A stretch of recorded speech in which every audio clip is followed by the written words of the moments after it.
You have some champions, some runner-ups, and others, and Tony Torres is ready to announce our competitors. If you're ready to see some more good stuff, make some noise! Coming out on the stage right now, Diego Pato Oliveira in the blue corner.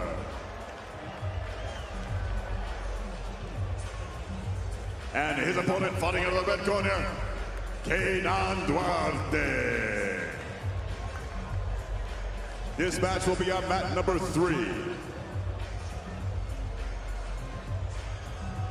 And this first match is absolutely sponsored by Kings. Second matchup, out of the blue corner, Diogo Hayes.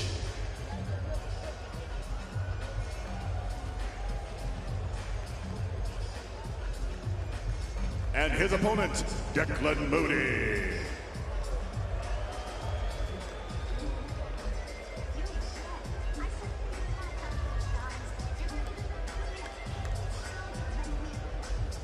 And your next matchup, Elder Cruz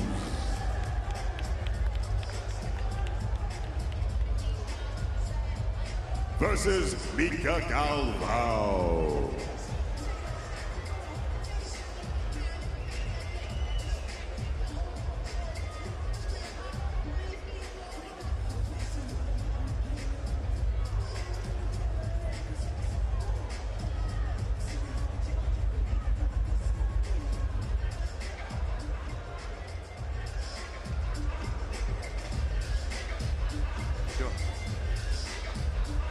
All right, so there you have it.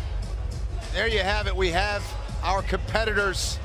A lot of very interesting matchups.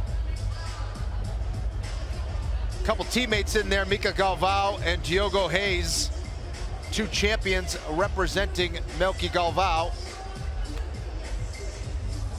They could actually be facing each other. Kaynan Duarte looking for his first absolute win here at ADCC. And really not much of a struggle for him. No disrespect to his opponents, but a submission in every single match. That is extremely impressive there for Kaynan Duarte. Man, does he always bring it every single time he competes at ADCC. 3-time gold medalist there. Giancarlo Bodoni, 2-time champion in the 88-kilogram division. He's poised for a very interesting run here. He's taken on Damon Ramos from the United States. Never an easy matchup, though, when Damon's involved. Wagner Hosha, he wants more. And we are getting things started here on mat 3. Mat 2 is about to go. And Elder Cruz and Mica Galvao on mat 1 are about to collide. My goodness.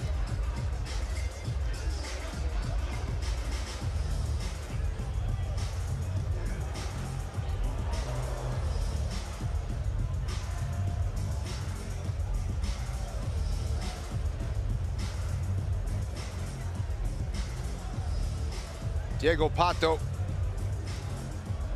so technical for bottom. Is he technical enough, and can he deal with the weight and pressure of someone like Kaynan Duarte? Diego fell short to Diogo Hayes, who is on mat 2 against Declan Moody. How is his style, how is his speed gonna match up against the large Australian Declan Moody? Mat 1, the action has begun between Elder Cruz and Mica Galvao.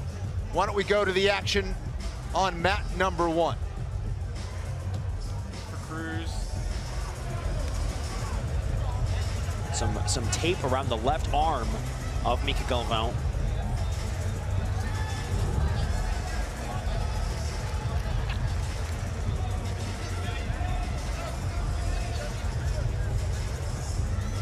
Try to counter that tie. This absolute division has seen Mark Kerr, Dean Lister, Robert Drysdale, Gordon Ryan as the American representatives to win this absolute and earn their shot at a super fight. The rest coming from the nation of Brazil. You know, Elder usually heavy on the head. I wonder if he's a little bit, you know, playing a little bit more cautious with having a hand on Mica's head. Mica is a flyer, and he loves jumping submissions. These bigger guys might be aware of that. You see him picking the leg.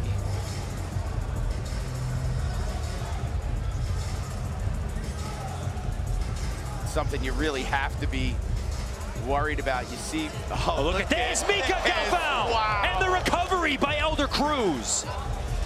You see Cruz looking to pick legs a bit more. Mica, quite a counter there, Jake.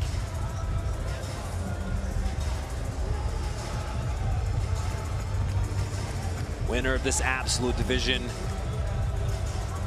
earns their shot 2 years from now to take on the winner of Gordon Ryan and Yuri Simoes at the culmination of the tournament. Look at that, Elder Cruz sitting Mica Galvao down momentarily. Now, interesting about that last one is Mica seems to be looking to give up his lead leg. He was a bit more postured, leaving that front leg out, almost like he wanted it to get picked. See him doing it now again, really baiting that lead leg to Cruz. Cruz not biting on it just yet. The drag here. Again, normally where you'd see Elder heavy on the head. Staying to more hand grips here, looking at drags, picking up quick singles like he did there. Mica on the head quick. Landing right on the neck. Your winner by submission on mat number 2, Declan Moody.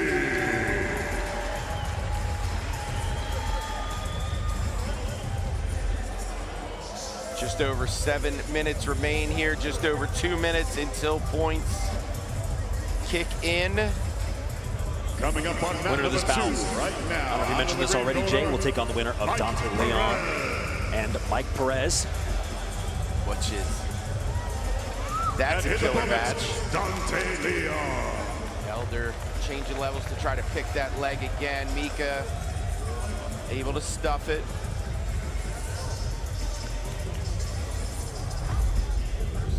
All right, let's check out the replay where Declan Moody was able to take the back against Baby Shark Diogo Hayes.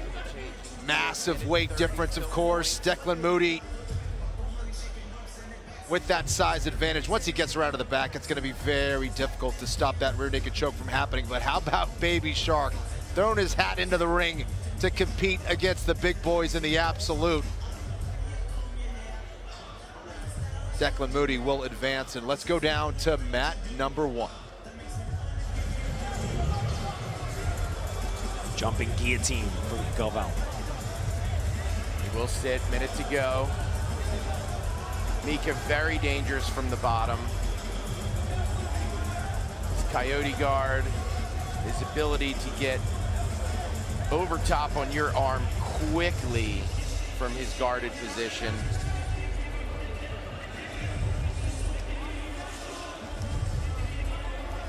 Elder representing Honduras, Mica representing Brazil. Still 0-0 with 30 seconds left until points. Mercy gripped, and again, you see Elder is very cautious into entering in on the guard, even skipping forward there, little hops, just to get his hips more forward. Get a bit better, or a bit closer to get that chest-to-chest connection.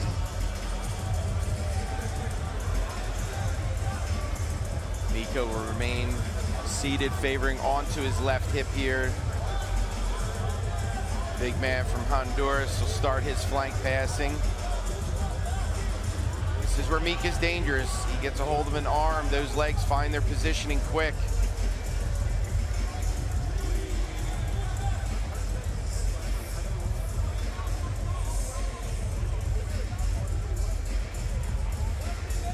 Four and a half minutes to go. Points are active here. 77-kilogram champion from Brazil, representing Mica Galvao Jiu-Jitsu on the bottom. A lot of activity from Elder Cruz, trying to pass side to side. Like you said, Jay, needs to be careful on the approach to not get caught in a submission. So many of Mica Galvao's opponents have fallen victim to the Venus flytrap of a guard. That is such a great way to put it, because when he clamps, like it's very difficult to get out of.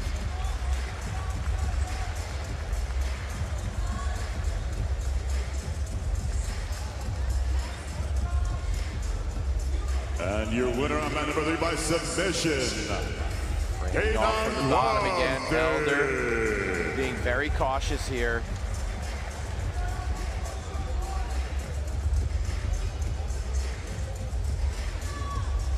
Collar tie from Elder. Looking to flank off to his left to get past the guard of Galvao. Next up on mat number 3, ladies and gentlemen, Davi Ramos.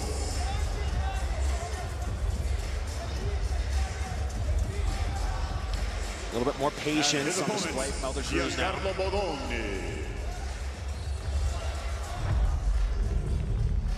We have another submission. Kaynan Duarte continues his dominance here, getting the sub against Diego Pato. Another big weight difference here. Duarte doing the same thing to Pato he did to everybody in the under 99 kilogram division. He will advance. And let's go back to mat number 1, where Mica Galvao is battling against Elder Cruz. ADCC in the same year. A feat only available every 2 years. That's it. A nice wrestle up attempt. Oh, look at this. Mica that got stuffed. Elder Cruz starting to put the pressure and get a little more opportunities. If you notice, as the match has gone on, he's gotten closer and closer to passing his guard. Winner of this absolute goes on to face the winner of Gordon Ryan, Yuri Simões, happening a bit later.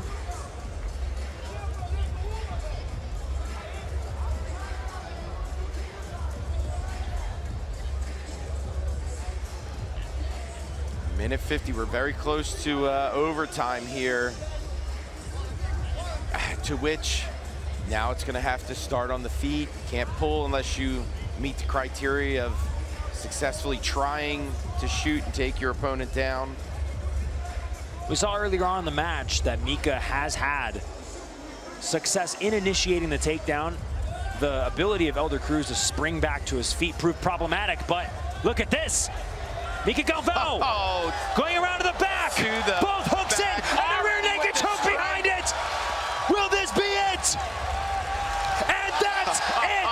Mica Galvao transitions to the back and finishes it. Mica said, I'm not done yet. Looking for another gold medal. Gonna move on to face the winner of Perez and Leon. What a story that would be. Ladies and gentlemen, this is the absolute division at ADCC. We'll be right back. Don't go anywhere.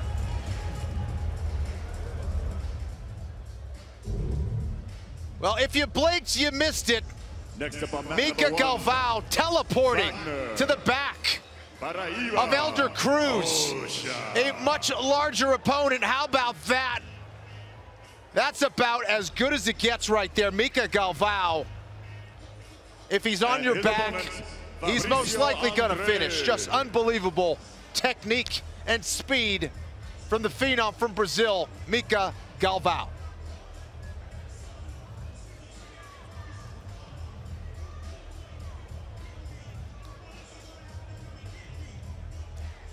Okay, we have the men's division in the absolute division already underway. We told you, we promised you we were going to release the bracket for the women's as well. We finally have that. So let's get to it. Let's talk about who is involved in the women's absolute tournament. Well, we have Rafaela Guedes. She'll be taking on Bianca Basilio. We have Adele Fornarino taking on Brianna Ste-Marie from Canada. Amy Campo will be taking on Amanda Levy. And Kendall Rusing will be taking on Bia Mesquita. Phenomenal field right there.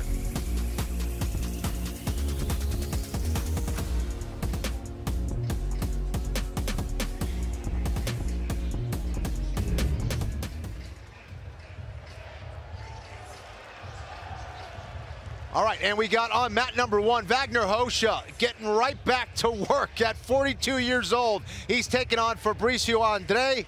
And on mat number 2, we have Michael Perez taking on the Canadian Dante Leon. And on mat number 3, that's Giancarlo Bodoni, our 88-kilogram champion. He is taking on Davi Ramos, not Damon Ramos.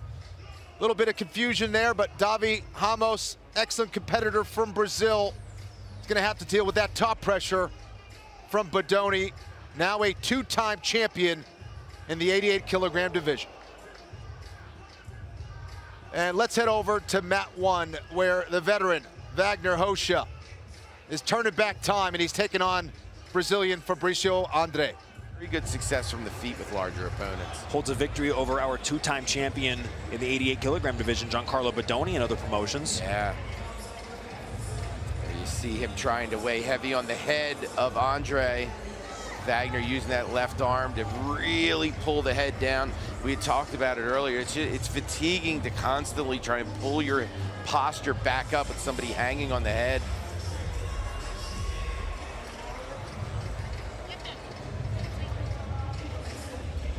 Wagner overwrapped on that inside tie. Now he punches the under. Right around the edge on the Crypto.com sign. Fabricio's quick with those foot sweeps too. Tried to take out that lead leg.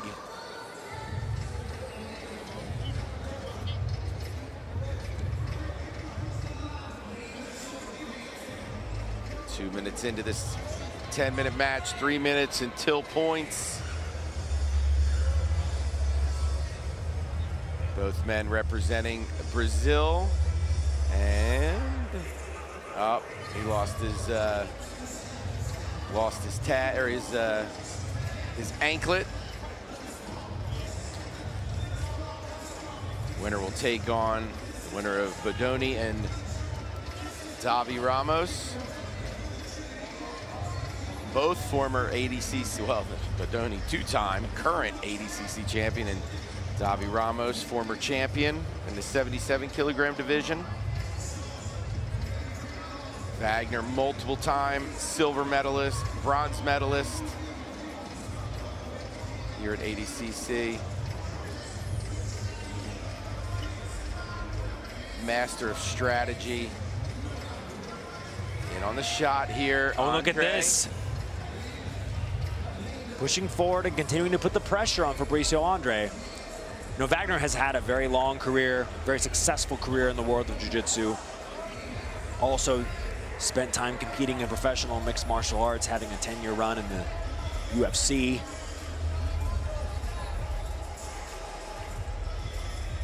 Now, 42 years of age, second place in the under 77-kilogram division. Having really a war with Mica Galvao. Yeah. And bringing the pressure, bringing the heat.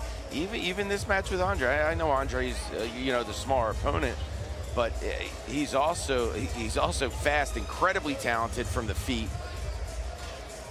And Wagner, the one pushing the pace forward.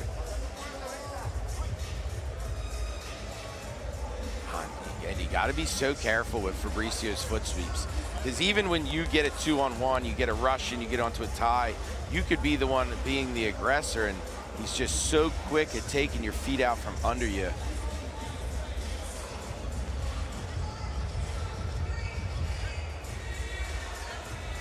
Again, you see Wagner, and you see how he's not even just, he's pulling Andre's head back across. Like, he's not just throwing that grip over and even just pulling down. He's gripped to the far side of the head and pulling it back. Another thing Wagner does is consistently yapping. Just flapping his gums at his opponent. Even at the referee sometimes, as you can see. He's having so much fun out there. We have gone to overtime on mat number 2. All right, you guys were just watching Wagner Hosha against Fabricio Andre. We have Giancarlo Bodoni taking on Davi Ramos. He has passed and also bleeding on top of Davi Ramos. Let's go to mat number 1. Sorry, mat number 3. As Braulio Estima pointed out, and we discussed this during the tournament, a lot of times the absolute belongs to the person who didn't medal in their division or didn't take gold. They didn't have as many matches, and Ramos now rolling for a leg. Inverted heel hook there. We've seen that attack over and over in this tournament. As we're saying, a lot of times it belongs to one who didn't medal, might have been out in an early round, a lot more energy. If you remember runs like Dean Lister, didn't win his division, but won absolutes.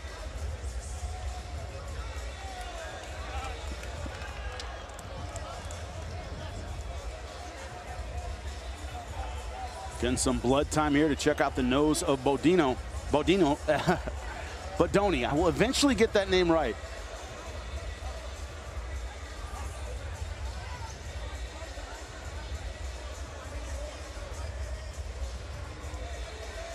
Danaher, Tonin in the corner of Bodoni.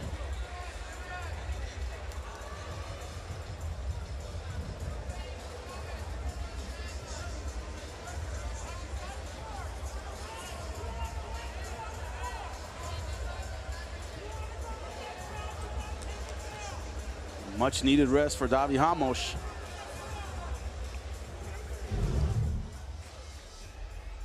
All right, over on mat 2, you see Dante Leon taking on Michael Perez. They're heading in, or they are in overtime as we speak. Dante Leon with a nice shot there, in on a single. Perez with a nice sprawl though. He gets on top. And let's go to mat number 2. Guys, that he's not afraid to enter into the absolute division at any time. Been, you know, very active in the IBJJF no-gi scene. Yeah, and he's got the strength to do it.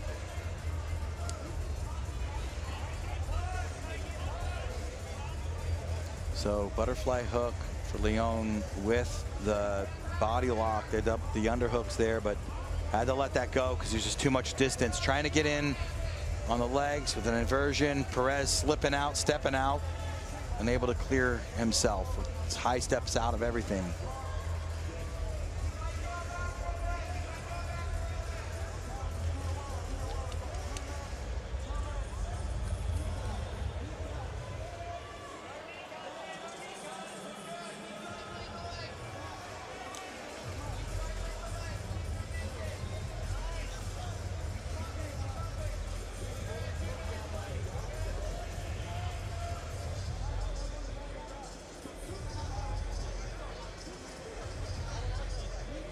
Perez in this same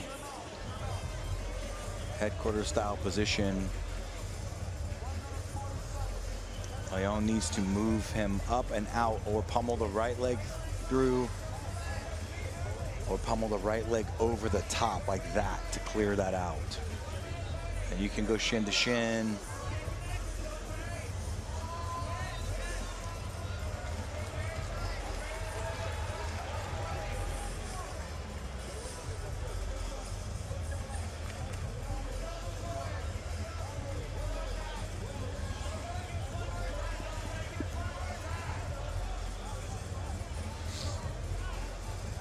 Still no points. Minute and 3 seconds left to go. This is just a crazy day. John Jones just rolled up behind us. John Williams. Everyone's freaking out in the building right now. Yeah.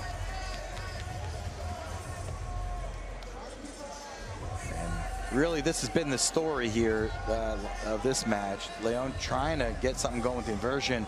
Perez just defending and then stepping out and resetting himself.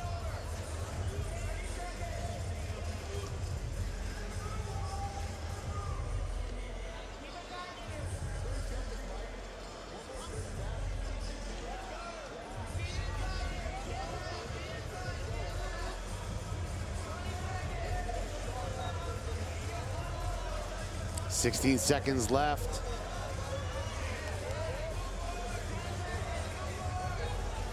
I'm not sure if they'll go to a second overtime for the absolute matches. I feel like that might be it, right? We'll see. I would assume that will be it. And they're going to a decision to the judges on mat number 2. Mike and Dante both trying to sell that win. So that's a tough decision there. Like,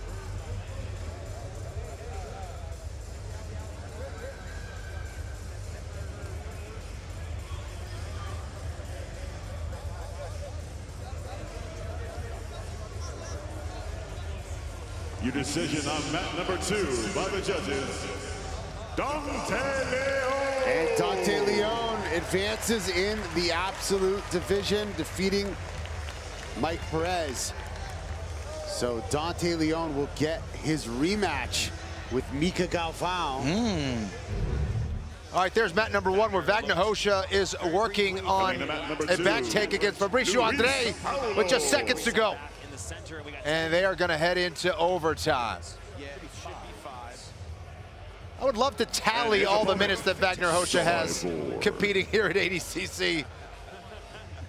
It'd be an impressive number, I know that. Overtime on mat 1. And let's go back to mat number 3 in a matchup between Bodoni and Davi Ramos. Bodoni into side control, has racked up 6 points so far. 30 seconds left in the match. Down on points, very difficult this entire tournament to come back. Yeah, especially on the absolute division, which is like everybody's super tired. They already fought. Davi fought yesterday. He didn't fight today, but he's here. And Giancarlo did 2 fights, 2 very tough fights today, but still going. It's the young lion, as you said. And that's the advantage, right? That energy. The gas tank is there. Bodoni trying to put an exclamation point on this, but he won't need one. Regulation is over, 6-0. Giancarlo Bodoni. And on mat number 3, your winner by points, Giancarlo Bodoni. Outstanding performance, another big step on his way to that legendary status.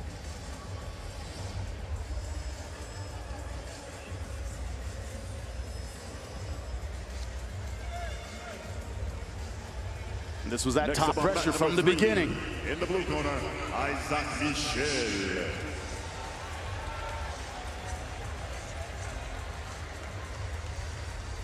And great scrambles, but Ramos not ever able to turn it into points. Took some risks and had to do late in regulation. But not enough against Bodoni, who, as you said, having a legendary season. Not just ADCC, a legendary year. Yeah, he had a Well, you always know who the martial artists are, the true martial artists are in the UFC, because they are true fans. They're always looking to learn, and we have some big-time mixed martial arts superstars here in the building to watch. Who's that? That is Nathan Diaz, Mr. Nate Diaz. The Stockton bad boy is in the building to watch the highest level of grappling here today. Nate Diaz, a phenomenal grappler in his own right. How about that? Gordon Ryan, 2 GOATs together. John Jones, widely considered the greatest of all time in mixed martial arts.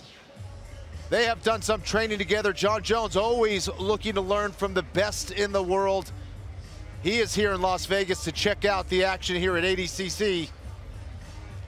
Awesome to have Nathan Diaz and John Jones here in the building. All right, let's go back to some of that absolute action. We have Wagner Hosha in overtime against Fabricio Andre. We have Cyborg on the mat, on mat number 2 against Luis Paulo. And let's go to mat 1.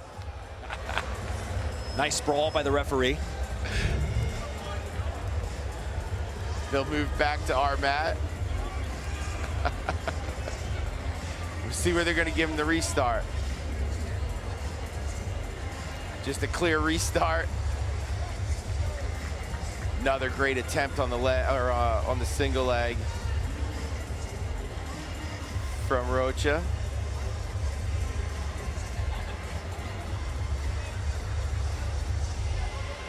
I mean, we're 12 minutes into this match, and you know, Wagner's still pushing the pace, still taking the shots, good shots too. It's not like they're, you know, they're fatigued forward shots. They're They're good setup shots where he's running across the mat with them. And Andre, as the smaller competitor, to be able to, you know, not concede these positions and escape and not get the, you know, not get scored on is just incredible. And Wagner Rocha, not an easy person to amount wrestling offense on. So much experience, and just his style of wrestling is very safe. Yeah. Andre is jacked. He is a big 66. 2-minute warning in this overtime. Mercy gripped here. Again, winner going to take on Giancarlo Bodoni.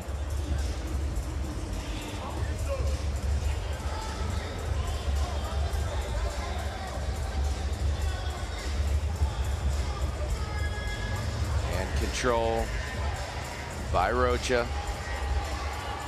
Foot sweep attempt coming from Wagner this time.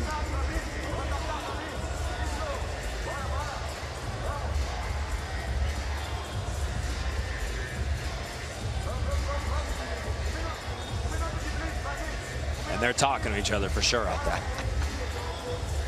Went from little jabs back and forth to full-on conversations. 1 minute, 10 seconds. Yeah, I feel like Wagner's done enough to win a decision here. If no points are scored in this last minute.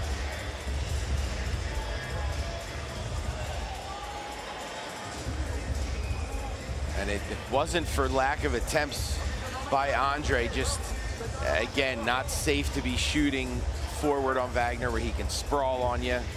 You know, big in the bigger, stronger guy. Changing levels here, maybe looking for a pick.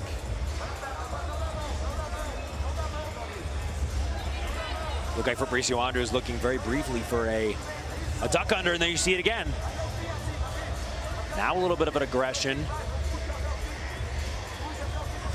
Mercy gripped again in center here, short time.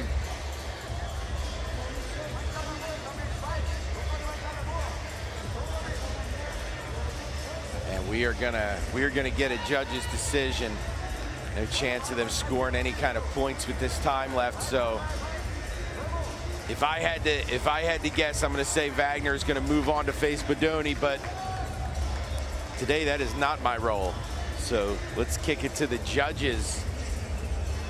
Man, Jay, you got to think they got. So many of these 20-year-old, 25-year-old competitors are going to be rejoicing when that man retires finally. He's a menace.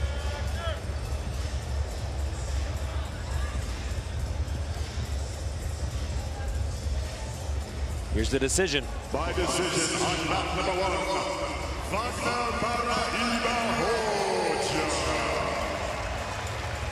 No surprise there, Jake.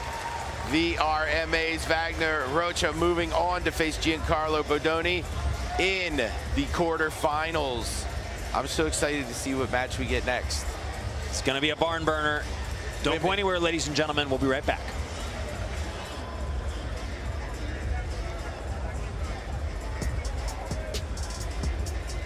All right, we're going to take a quick 2-minute break, and we'll be right back with more action here at the T-Mobile Arena in Las Vegas.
Welcome to the 2024 ADCC World Championships. We're back here at the T-Mobile Arena in Las Vegas. We have the absolute divisions underway now in both the men's and women's divisions. On mat number 1, we have Rafaela Geddes taking on Bianca Basilio. On mat number 2, Cyborg on top of Luis Paulo. And on mat number 3, Isaac Michel, representing Australia, going against Ryan Aitken. Aitken had a big-time upset in his matchup against Pedro Marinho. And let's send it over to mat number 2. Try to push the knee to the floor, too, and that will, it back steps right out and then mounts. Like, Luis Paulo got caught, like, resting right there. He thought, okay. He got back step. He thought he was going to, I think he thought Cyborg was going to just get the passing points. All of a sudden, he mounted. Cyborg up 6-0 now in the mount. Safe to say Cyborg Abreu has won this match and will advance in the 2024 ADCC Absolute Division. We will face the winner of Ryan Aitken and Isaac Michel. Later on, there he is, Roberto Cyborg Abreu. He's been competing in ADCC since 2009.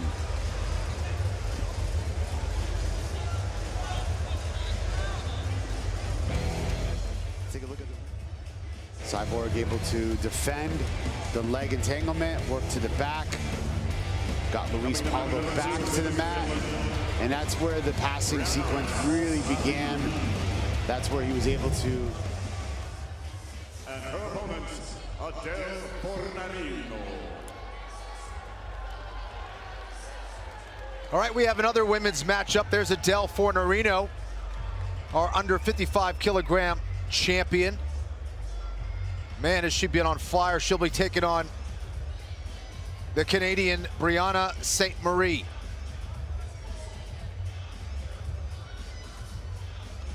And let's throw it over to mat number 3. This is the last match of the first round in the absolute men's division. Isaac Michel is taking on Ryan Aitken. First step at redemption for Isaac Michel.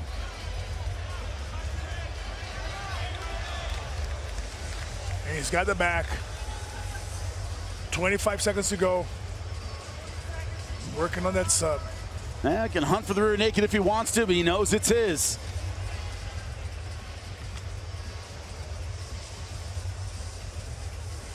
Isn't this what the Absolutes is all about? Your chance to get back in it, no matter how the tournament went in your weight class.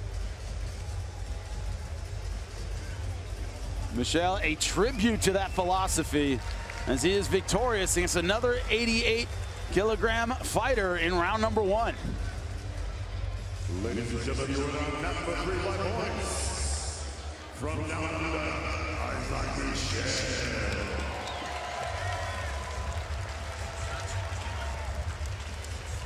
Isaac Michel, victorious in round number 1 of the Absolutes. Quick break, and we'll be right back here with more Absolute action on FloGrappling. Up next on mat number 3, Amanda Levy. That's right. And her opponent, Amy Campo. All right, we have another women's matchup in the absolute division. We have Amy Campo looking to redeem herself, taking on Amanda Levy. 2 Americans. They'll be competing over on mat number 3. And we also have a bracket update. Our quarterfinals are set now for the men's absolute divisions. Kaynan Duarte will be taking on Declan Moody. That should be a fun one. Mica Galvao continues his onslaught. He'll be taking on Dante Leon. Giancarlo Bodoni will be taking on Wagner Hocha. That will be fun. And Roberto Cyborg Abreu will be taking on Isaac Michel. All right. As we said, on mat number 1, we have Bianca Basilio taking on Rafaela Guedes. Brianna Ste-Marie and Adele Fornarino are going at it on mat 2. And on mat number 3, Amy Campo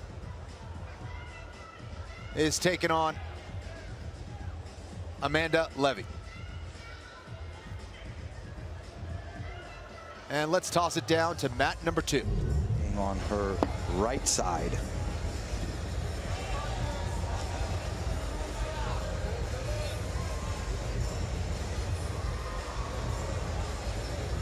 Brianna's starting to move in and up. If she cuts that corner with that left leg, it's got to get over the lower leg and in front of the upper leg as well. She's trying to cut that corner. It's got to be led with a left underhook, or at least an ability to cut any sort of scooping off while she changes the corner, cuts the corner, change the angle.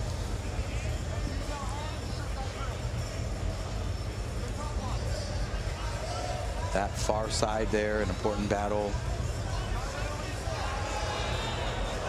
for both ladies. That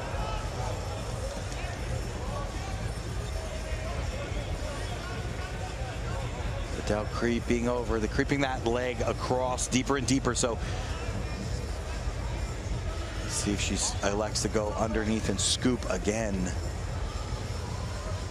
She's trying to 2-on-1, trying to pull herself under.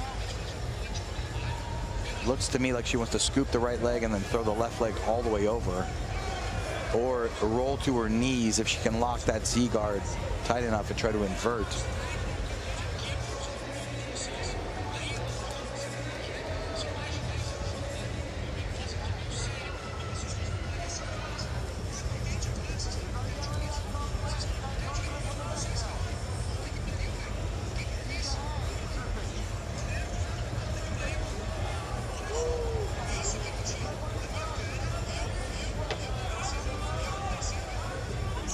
Still trying to creep through and get in tighter and tighter, trying to get over the foot. So she's holding the toes. She could try to get over that foot. Now she's got the left hook in. It's a good idea to get over the foot, unless she's gonna attack her own leg lock. But you get that near hook in there, that left foot. It's a good idea to step over the foot on the other side, and then she's gonna try to hook the foot.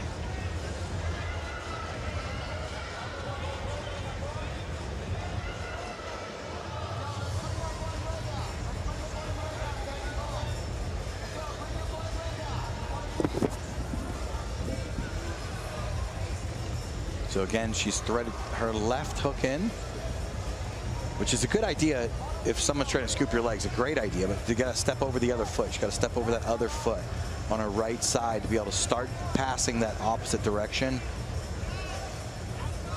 Yeah, there's a good shot. So now she's on a knee cut, so this leg weave could be coming through.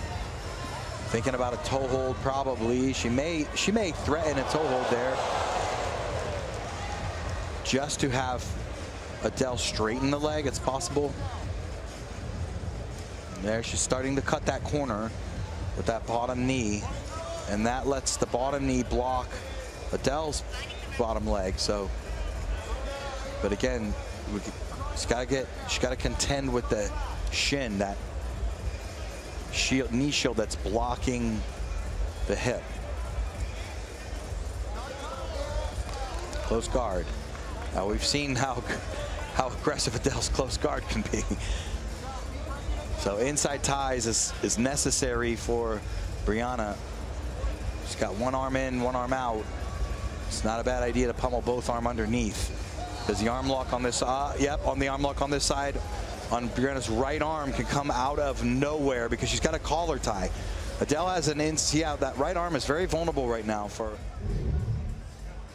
All right, on mat number 1, we have Bianca Basilio taking on Rafaela Guedes. On mat number 2, Brianna Ste-Marie taking on the Australian Adele Fornarino. And Amanda Levy taking on Amy Campo. They're on mat 3. We're going to take a quick break, and we'll be right back with more absolute action here in Las Vegas.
Your winner on mat number 2 by submission, Adele Fornarino.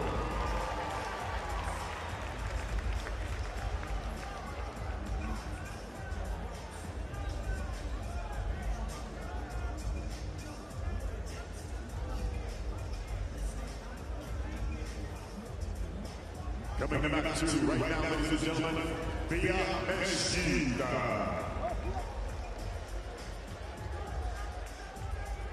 And her opponent, Kaynan the Crusher Duarte.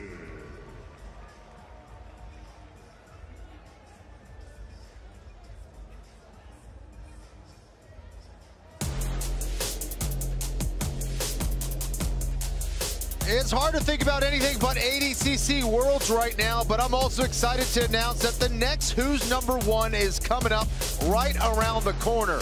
We'll be bringing you WNO 25 live right here on FloGrappling on October 5th. Coming to you live from Austin, Texas. Be sure to put that on your calendar because the card is going to be stacked.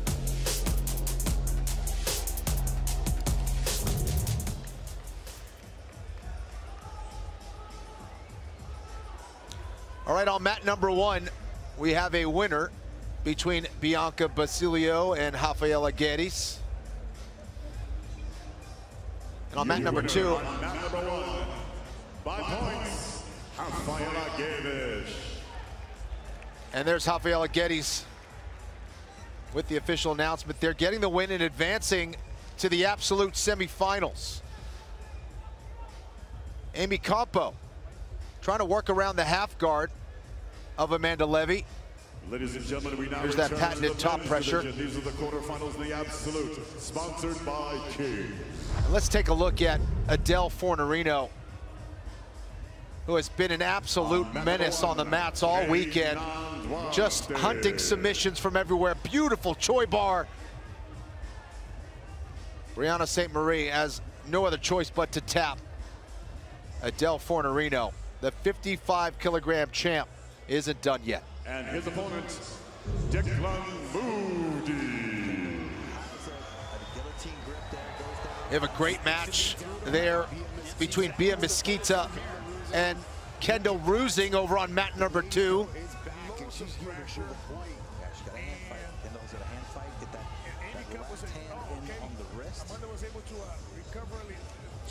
She had the half guard, but now she recovered. And let's throw it over to mat number 3, where Amy Campo is battling Amanda Levy. Chest. It was almost overwhelming right there, and she was able to take a knee bar, perhaps. Going for a knee bar. There it is. Will she get the finish? Minute 30 left. She can get the sidearm bar, knee bar. I'm switching over. Can't see what it is. It looks like a heel hook from here. She's still got the knee line there. And the Levy trying to battle back. Quick glance back to her corner from Campo.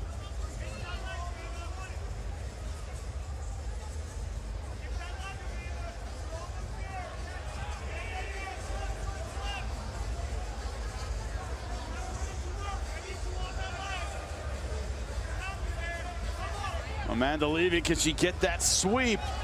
Under a minute left.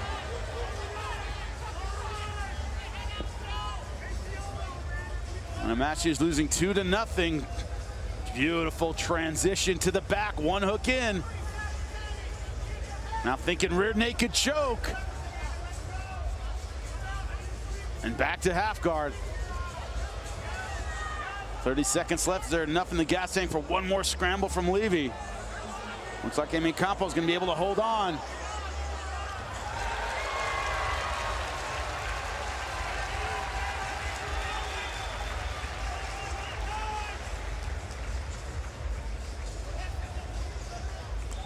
Ladies and gentlemen, your winner on mat number 2 by submission, Bia Mesquita. And that will do it. Spirited effort for Amanda Levy, but Amy Campo and victorious yet again here at ADCC. You said her record speaks for itself. Number 2 now. Bia Mesquita looks very determined here in the absolute division as she gets the rear naked choke against a very tough competitor in Kendall Rusing. Opponent from Brazil, Mica Galvao. Bia will advance to the semifinals. On mat number 3 by points, Mica Galvao is walking down the ramp. He is ready to compete against Dante Leon.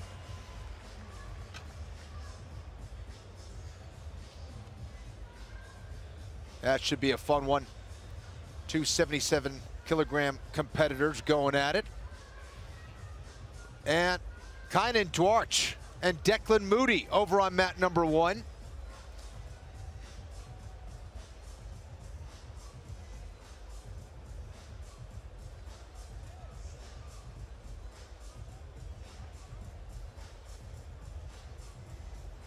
Coming to mat number 3, ladies and gentlemen, Wagner Paraiba Rocha.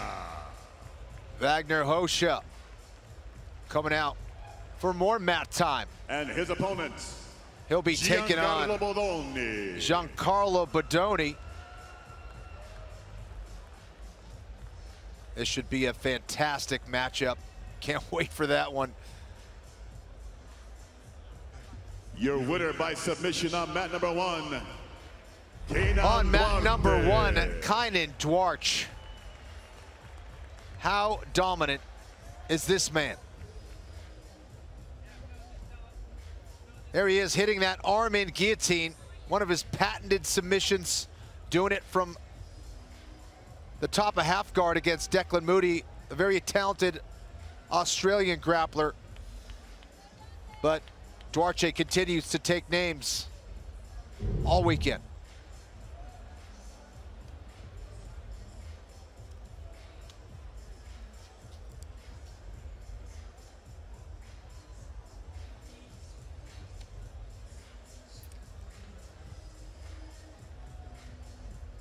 Let's go to mat 2. Dante Leon taking on Brazilian phenom Mica Galvao. It is.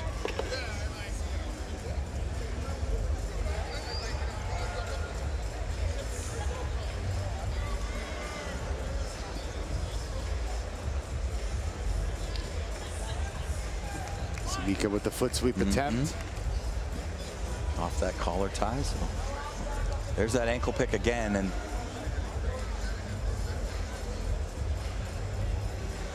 Mica just has that flexibility and strength to drop down there in a matter of no time at all. Goes from head all the way down there at just with basically a waist bend, not even bending the legs, and able to pull up there. It takes a lot of flexibility and strength through that range of motion to be able to do those things.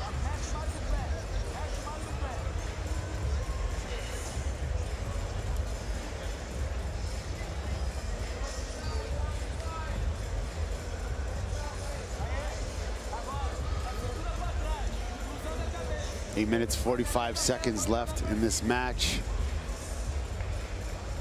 Oh, he ran around the guard there and got his leg entangled.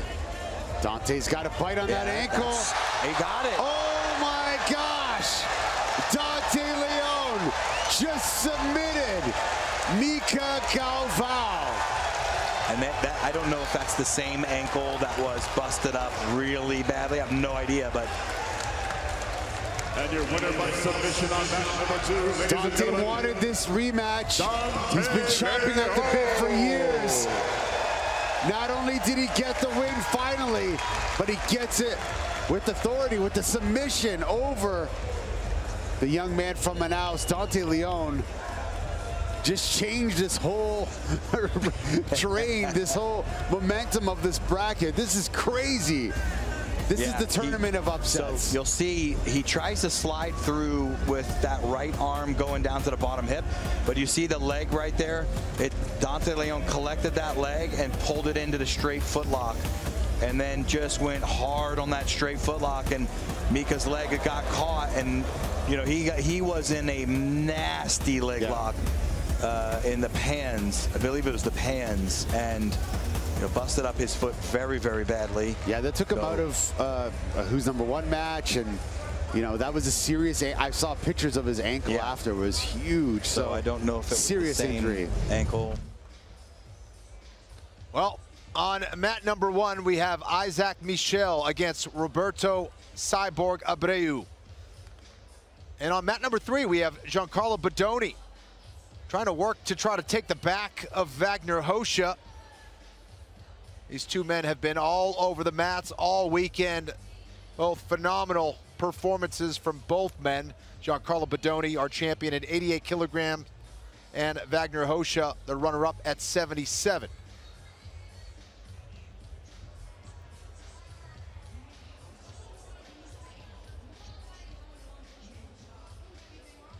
And let's throw it over to mat number 3. Now, fighters only need to weigh in the day before the competition. Until last ADCC, fighters needed to weigh in on the Friday prior to the competition, on Saturday right before their fights, and on Sunday. So they will have to weigh in 3 times during the weekend. And now you only weigh in and you only have to make weight day before. So it made it easier for some of the fighters to go down one weight division. Much easier to rehydrate. You don't have to weigh in once. 3 times the killer. Oh, yeah. Yep. Can you imagine you go through the first weight cut, which is the toughest one probably, and then you fight the whole Saturday after weighing in again, and then you can't eat properly because you have to make weight on Sunday once again. You might have won your 2 matches of the day and be like, oh, I can't hydrate too much. You got to weigh in tomorrow. It makes recovery much more difficult. Bodoni right now putting so much pressure on Wagner Rocha.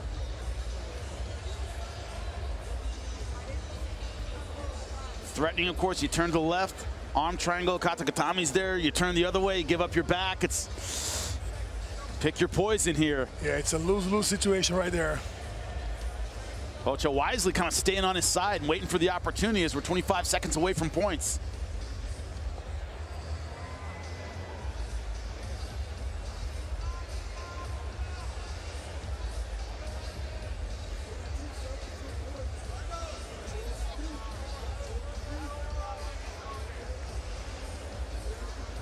Gonna turn around to the back, 5 seconds till points, body triangle. Back to mat number 2. This is Bodoni right now trying to make the points irrelevant.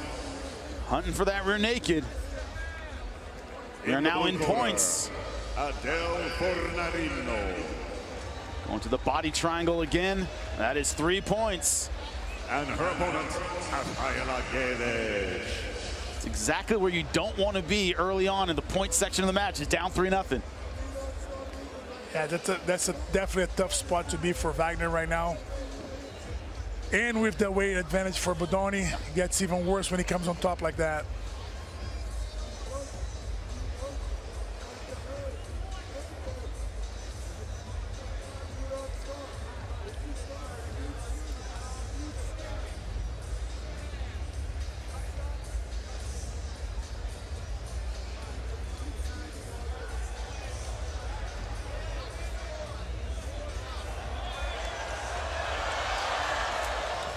They're spilling over into the crowd, the mat next to us. That's why you're hearing people getting out of the way. As Bodoni now hunting for the rear naked. Wagner Rocha trying to defend, but right now in a world of hurt. That might be deep. Can't see where it is. There's the tap. Got the rear naked right there. Awesome job by Bodoni. End of an incredible run for Wagner Rocha. He falls in the 2nd round of the absolutes. Giancarlo Bodoni right now rolling, looking great.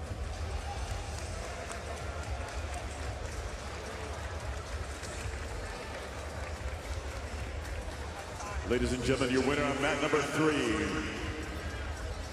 By submission, Giancarlo Bodoni. 2-time champion in his weight class. Now looking to add an absolute gold to that impressive collection. He beats a legend, Wagner Rocha. And it was simple, ladies and gentlemen. Great back take at the start of points, and this is all she wrote. Yeah, Bodoni just followed through with the plan. He got the back, closed the triangle, kept searching that rear naked choke. He got it super tight, as he usually does. Got the finish, got the sub, going into the semifinals. And coming to mat number 3, ladies and gentlemen, this is for the women's absolute. Bia Mesquita. These are the semifinals, once again brought to you by Gaidama. All right, there is Bia Mesquita, who looked phenomenal in her matchup against Kendall Rusing, getting the tap via rear naked choke. Amy Campo walking right back out there. Things are really heating up now. Amy Campo successful against American Amanda Levy.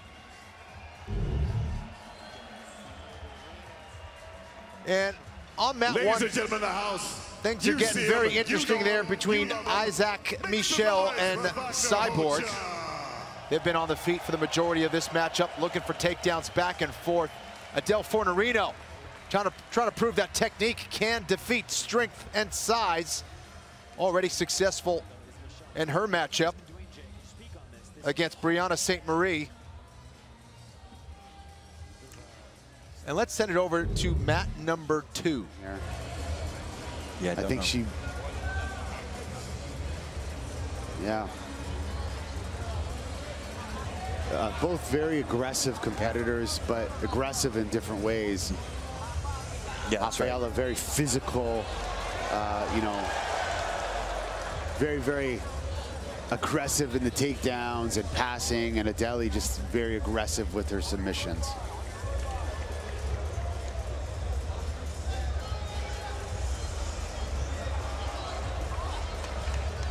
Adele working on this arm drag, but she's have to get that wrist dominate. She's got to dominate the wrist with the right hand. And yeah. Over on mat 1, Cyborg up on points against Isaac Michel, trying to add to that tally. Let's go to mat number 1. Just stifling pressure. Let's see if Isaac don't try to get in on a leg here. They'll heave it off to his left side. Cyborg going low hip at just as Isaac was turtling. Cyborg able to wrap the body here. Oh. Look at that. Trying to suplex for the crowd. Now, suplex 12-6, illegal technique in ADCC rule set or no? No. Oh no, you can launch him belly to back, bring him right over top. Just can't spike the head. Minute 30 seconds for Michel to mount a comeback and keep his hopes alive in this absolute division. He's been close on a number of attempts. Nice little duck attempt there. In on the leg, once again, sprawl by Cyborg. Again, that forward shooting, you're gonna have, you know, somebody like Cyborg sprawling out. It's just so difficult to shoot forward in jiu-jitsu. I will say though, later on in a match like this, when you got people that are a bit more fatigued, that forward shooting is a bit more effective, but Cyborg, you know, up by 2. Again, he's ready to sprawl. He's waiting for the shot now. He'll push back to center. 45 seconds on the board.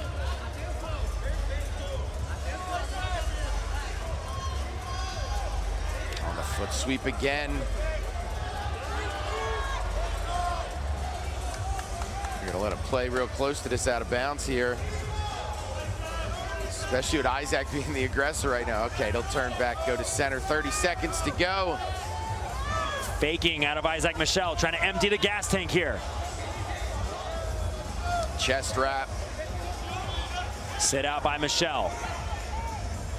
18 seconds.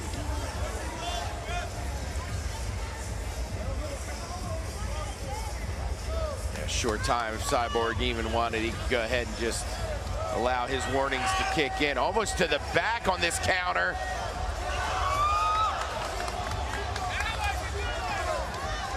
Again, getting Cyborg to concede to anything was going to be difficult. And Cyborg absolutely pumped to make it to the semifinal versus Giancarlo Bodoni. Victorious over Isaac Michel. That was a straight war. I agree, Tony. That was a straight war. A straight war. And Cyborg with the takedown later on in the match to go up by 2. You got to think Isaac Michel might be kicking himself for going for that guillotine rather than sprawling, but this is how you learn. Great run by Michel. So fun to watch, always entertaining, but Cyborg moves on to the semis. Ladies and gentlemen, we'll be right back. Don't go anywhere. Right across the street at the MGM.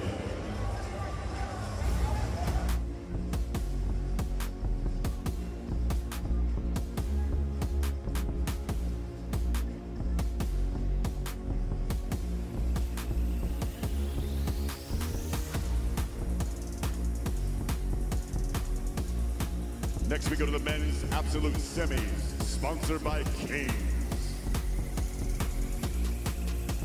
Coming up to mat number 1, Dante Leon.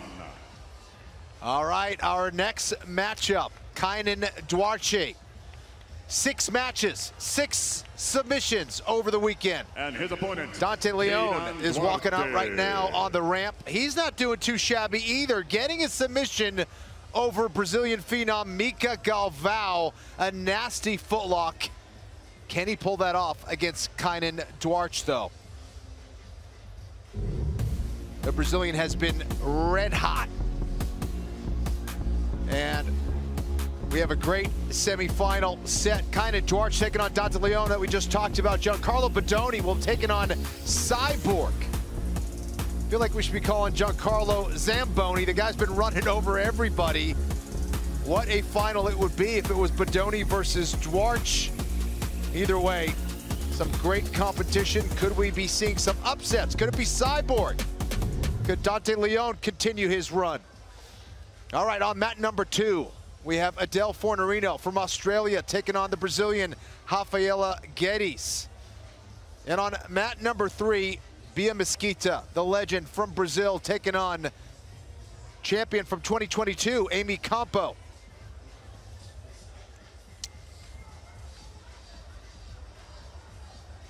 And let's send it down to mat number 2. Minute and 30 seconds left in this match.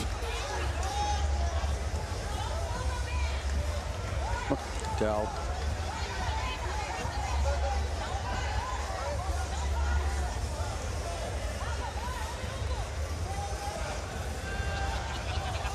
Guedes trying that flying knee cut, but not able to get through.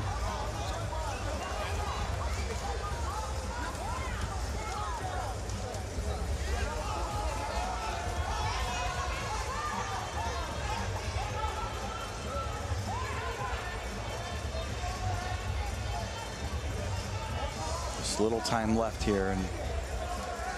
And the action has started between Dante Leon and Kaynan Duarte. So let's go to mat number 1. Kaynan looking to pass the guard of the Canadian, Dante Leon. If you think about it historically, Jay, Kaynan Duarte, 2 notable defeats have been at the hands of Tim Spriggs and Roberto Cyborg Abreu, both of which were heel hooks. You know, Dante also has very good wrestle-ups. If he's able to put, you know, Lucas Lepre had a great wrestle-up on Lepre in 2019 ADCC. But if he's able to put Duarte's hands to the mat and come up on a wrestle-up, get behind him, that's another, you know, avenue for him. But if he could get in on a leg.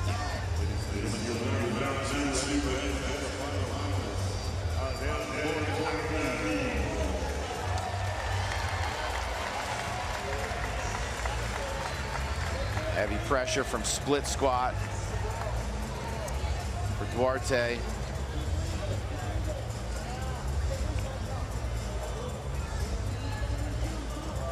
Butterfly in.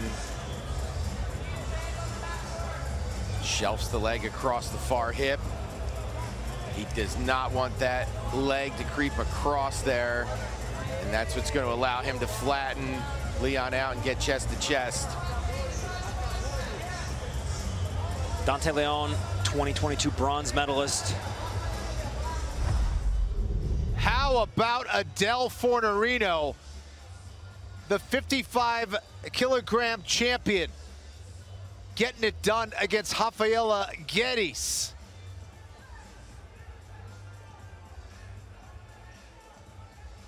Here she is working from bottom here against Guedes. Look at this. Wraps up the knee immediately. Attacks that left leg of Guedes. Unbelievable technique by Adele Fornarino. She will advance to the finals. The smallest competitor in the absolute division going to the finals. What a run.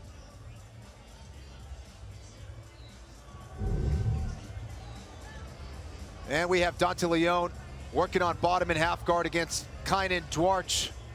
And we have Bia Mesquita taking on Amy Campo. It's Mesquita who is up 2-0 right now against Campo.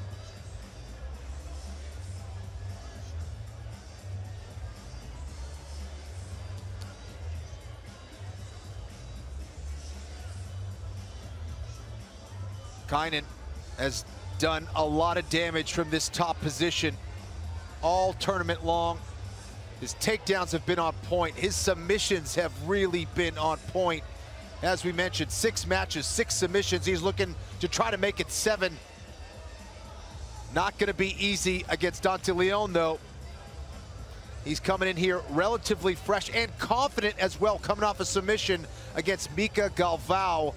A tremendous footlock that he hit pretty early on in that match. Bia Mesquita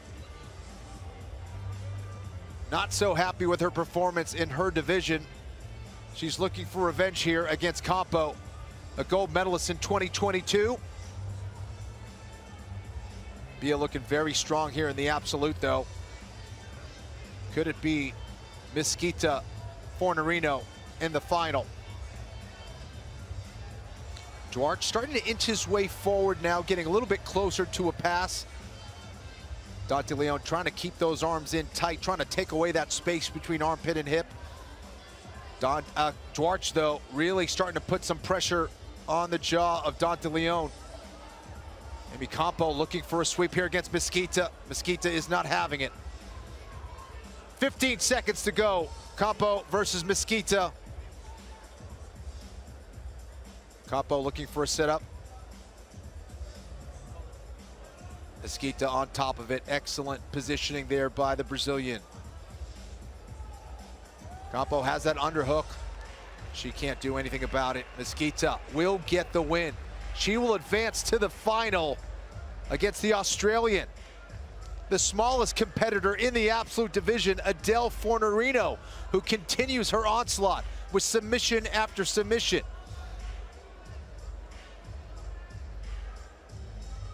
And let's send it over to mat number 1. They are in the points portion of the match. Let's check it out. Elevation and perhaps get under Duarte's right side.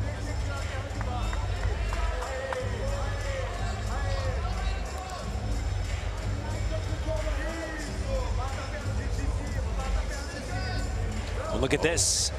Opportunity to get under for Dante Leon. This is what he wanted. Now fighting to get up. And they're back on the feet. 4 minutes, 5 seconds left in regulation. Back in neutral. Dante, very good wrestler as well. Again, he's 2 weight classes up here in this match, but I think Dante spends enough time in the weight room to at least make up for it a bit. Very smart grappler too.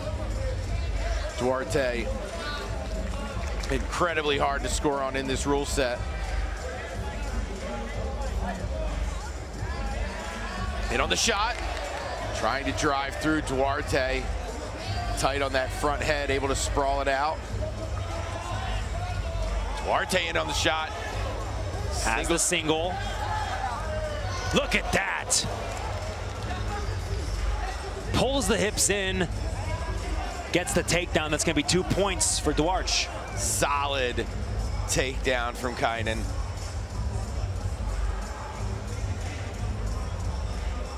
We'll restart back in the middle, butterflied off.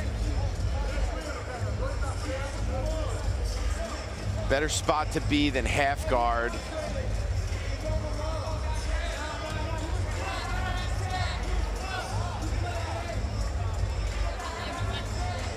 Starting body locked off here. Doesn't look like Duarte wants to be body locked though. He's trying to posture up, get those arms out of there, and moves back to his split squat. Lifting up on that leg as he's piercing that knee over top. Just making it really uncomfortable for Dante. Pulling the head, even had that muffler on for a second.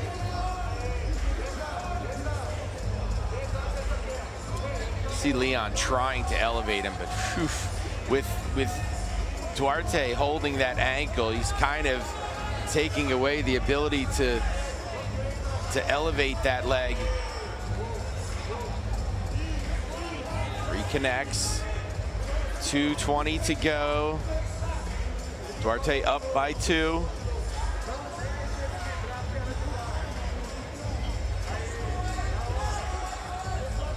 Winner moving on to the finals to face the winner of Giancarlo Bodoni, the 88 kilogram champion.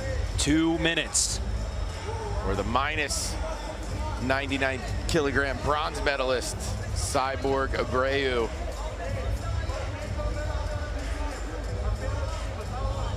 Dante Leon, the lightest of the 4 remaining at 77 kilogram division. Duarte. Look at that. Yeah, just a. That was a throat strike.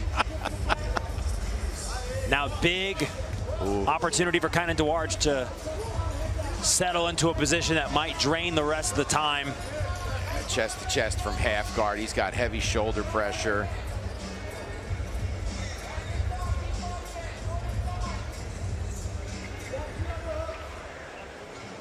Up by 2.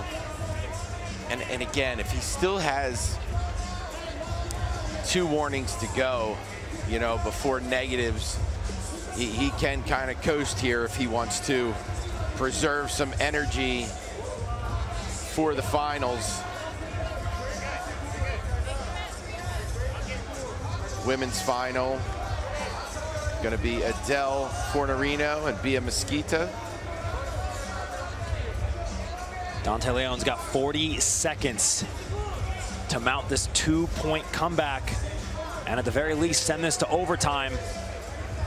He's gonna need a big effort. Oh, gets that crossface just as Dante was getting up on his shoulder.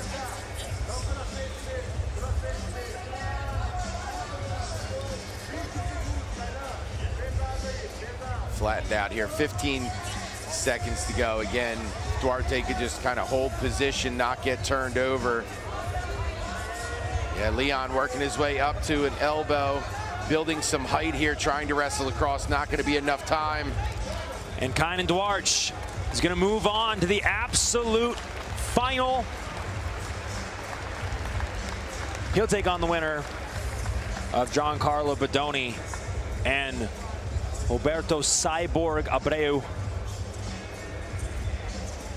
I just don't know if that match happened yet. I'm not sure it did either.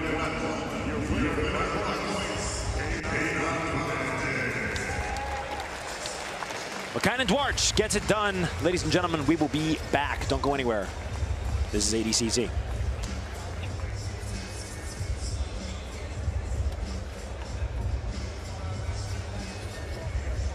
We're going to take a couple seconds to give you the final time.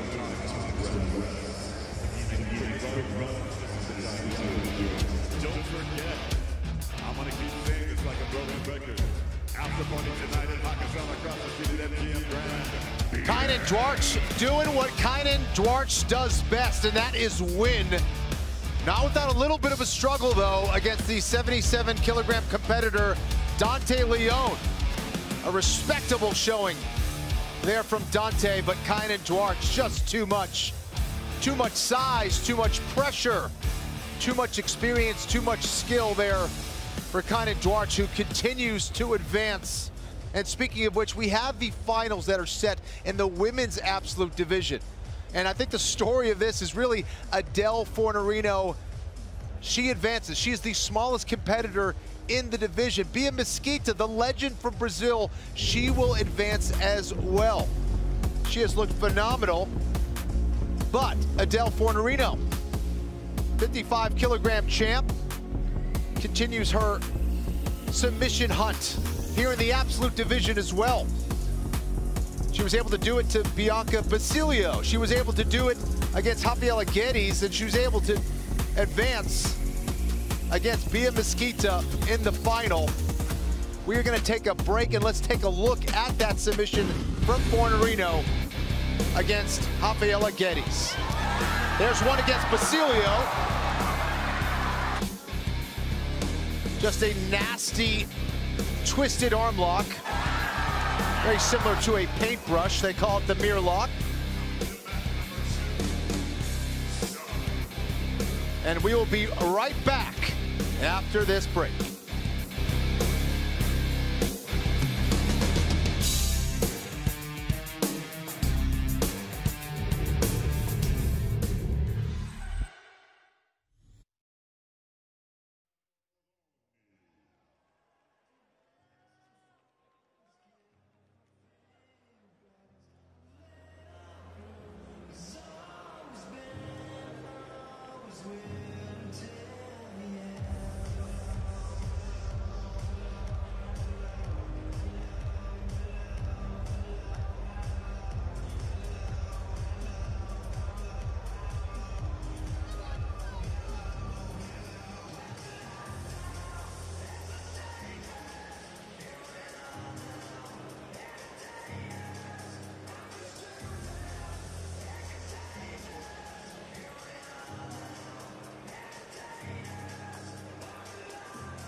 All right, there is Roberto Cyborg Abreu walking out for his semifinal match in the absolute division.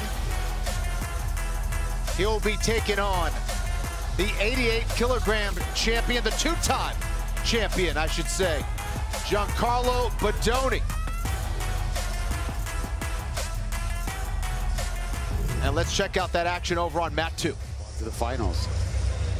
We could see Kaynan Cyborg again. And you know what? In the past, Cyborg has fallen short in his division, come back in the absolute, and won. Yeah. Could you imagine if that happens here today?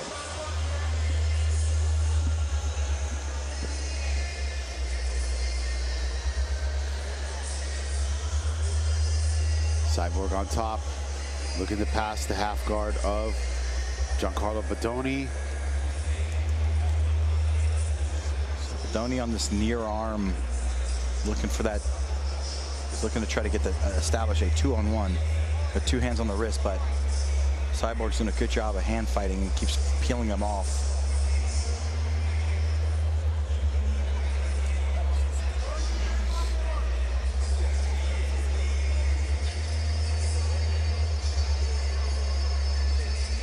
Tony looking for an elevation from that butterfly guard.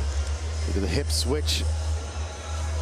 They locked in another head arm here position. Like, he's in pretty deep here. Bodoni needs to move, keep a hand on that hip.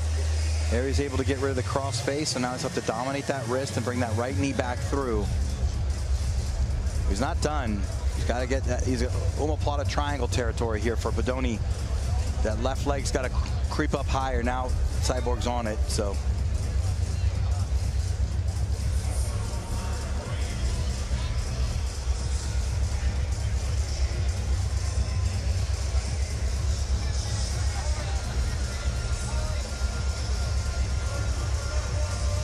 Looking for an arm drag. So hip heisting.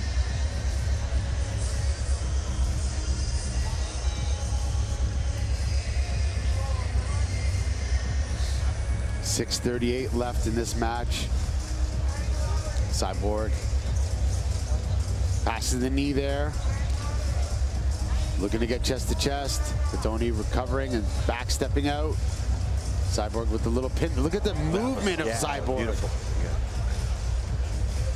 So this is the lightest Cyborg's been in quite some time, but man, he's moving really good. Very well. Yeah, you're right.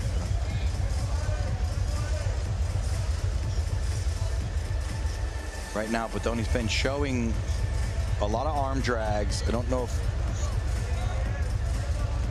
if he's looking to set something else up. The 2-on-1, so that's good for John Wayne to drags.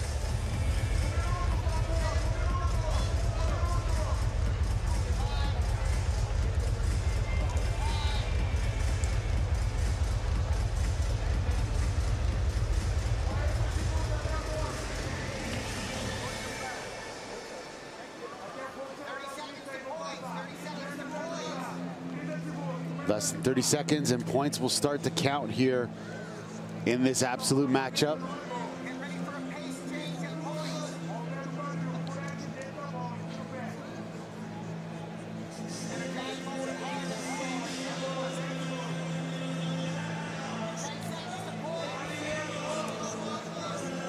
Bodoni's got to get that bottom leg back. Pushes.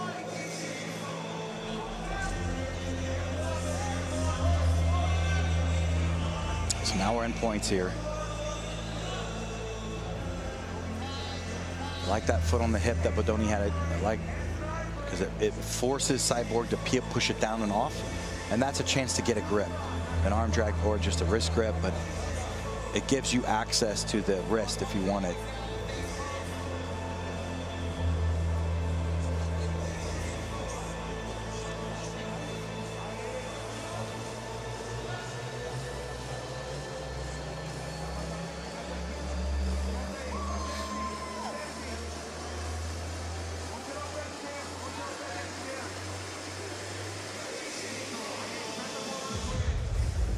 So there's the arm drag, maybe John Wayne after. Now he took his bottom knee out.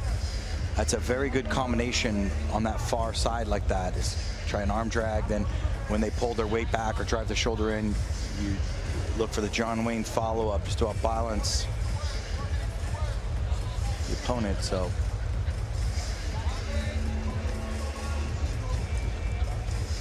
Cyborg's been hard to deal with in this scenario all weekend, all day. Today. He's set up shop here very well, and then been able to pick and choose when he wants to get in there deep, and he's done it well all day, very well. And you know, the more he frustrates his opponent, the more he looks for those opportunities to explode and hip switch and, you know, pass lightning fast. If his opponent makes a mistake by, you know, getting a little overzealous with extensions or anything like that, or grips.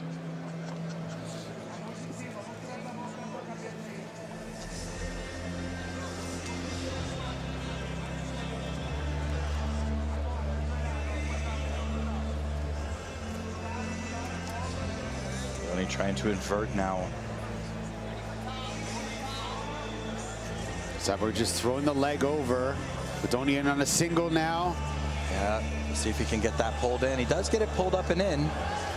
Cyborg sliding out, defending the shot there. Nice front headlock.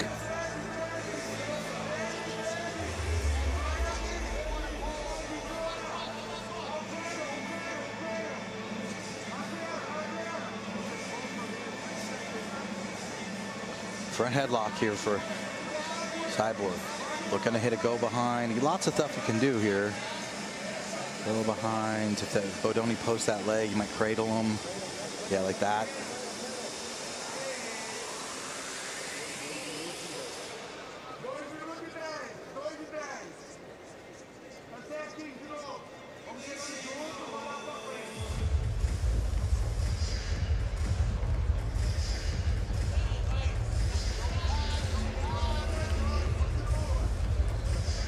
Under 2 minutes left in this matchup. Bodoni versus Cyborg here in the semifinal matchup of the men's absolute division.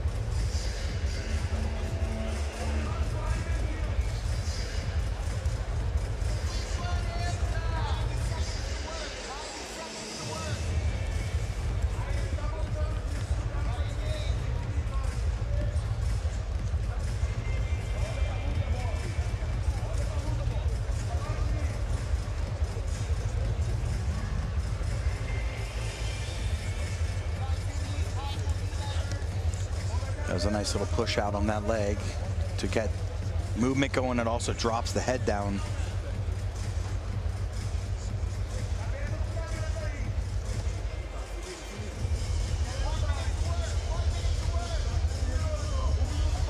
Elevation attempt there by Bodoni. And there it is again. You see that hip switch that Cyborg does to shut it down.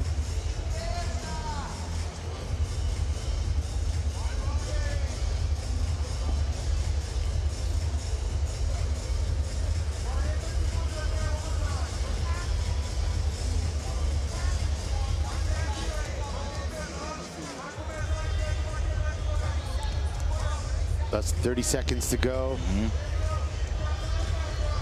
So this goes to overtime. Cyborg very aggressive with his wrestling, but Bodoni a little bit more tighter, you know, and I think a little bit more, dare I say, technical. Cyborg very explosive though, so it's, you know, big contrast. But it will be interesting to see what happens here in the overtime. Who takes who down?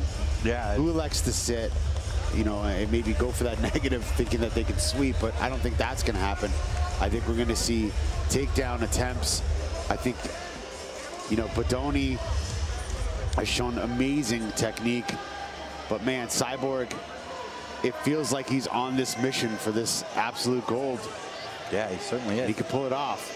So Cyborg, Bodoni needs to keep hands on and not overcommit forward drive, because that's when I think, you know, Cyborg could drop down. And actually, the peek outs there. I think he's going to slide to the guard now.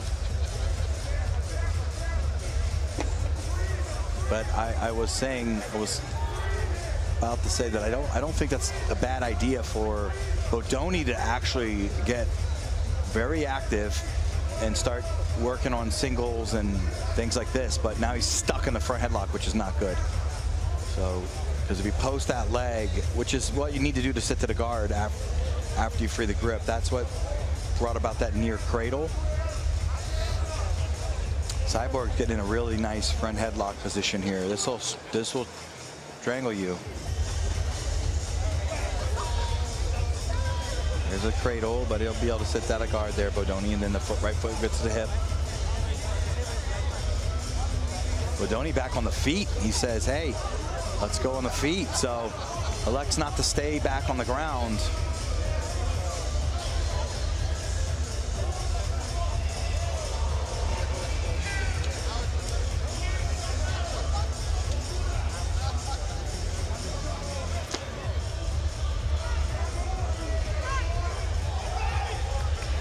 Bodoni's starting to increase the aggression, and I think that's one of his keys here. As long as he can stay defensively sound, getting on the singles there, he's got an elbow deep position on the hip.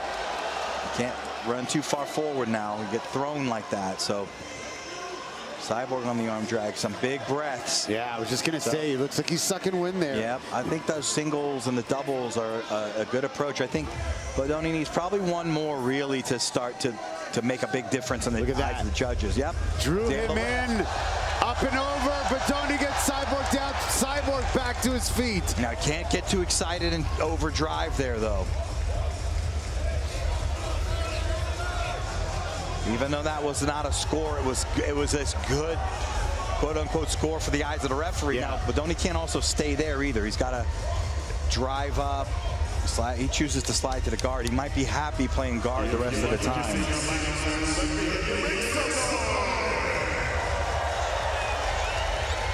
This has been an incredible ADCC. Yeah. We got Giancarlo Bodoni and Roberto Cyborg Abreu. Winner is going to take on Kaynan Duarte in the finals of this absolute. I believe we're going to have the bronze medal matches. Cyborg's getting in deep here soon as well. Yeah, he's got his arms around the hip now. His shoulder's not connected, but that Bodoni really has to mind his P's and Q's about his left side here, because he's past the legs. He actually passed the guard right now. Bodoni getting up on his elbow, though. That's going to be so close. Yeah, I don't think he's going to get the points for that. So close. That was right at the buzzer. But, yes. But they're going to remember that. No, he got him. He got the point. Did he? Okay. Yeah. Cyborg up 3-0 on Giancarlo Bodoni. Minute and a half left.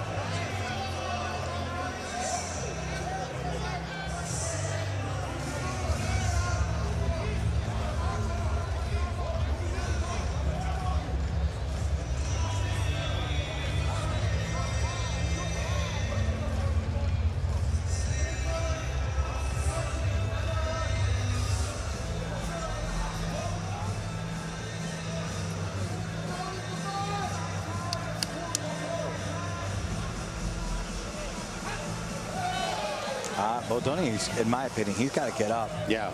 I don't know that he actually understands he's down by 3. I'm not sure. He's not fighting like he's down by 3. And pulling to close guard in the final 35 seconds against Cyborg. Yeah, you got to scoop the leg and get him on the leg. There, see, he just now realized, like, whoops, yeah, I'm down by 3. Yeah, now he realized it. Bodoni realizes he's down and about to lose this match. He's going for it. Cyborg sees the desperation, and he's trying to ride this out. 8 seconds left. And that is it. Roberto Cyborg Abreu advances to the finals once again here at ADCC in the absolute division.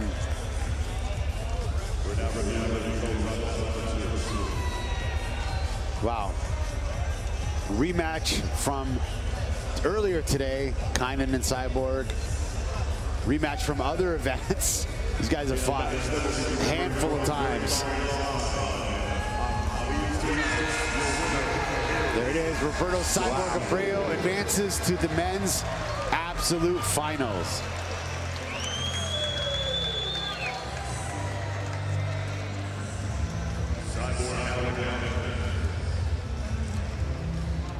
Let's take a look at the replay here. Man, this has been a crazy ADCC. Yes, it has. The ADCC of legends.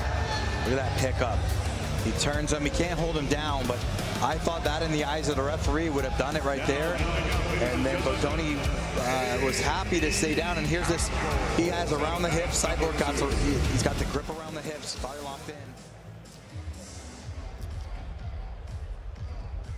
So Javier Geddes is not going to continue to compete for the bronze medal. She is injured and unable to continue. So Amy Campo will collect that bronze medal. There she is, walking down to the mat.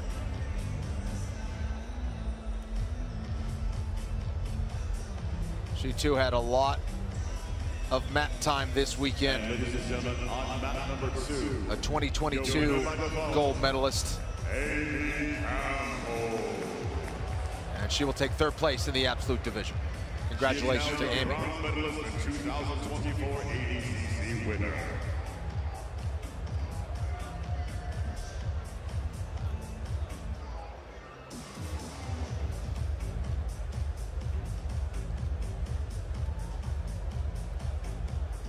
Okay.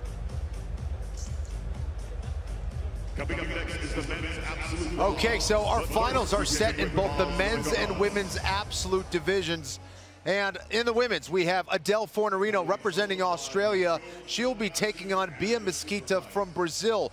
In the men's, it's an all-Brazilian final. We have Kaynan Duarte, who's been on an absolute rampage all weekend. He will take on the guy who just does not get any older. He's looking better and better with time, Roberto Cyborg Abreu, able to get it done there against Giancarlo Bodoni.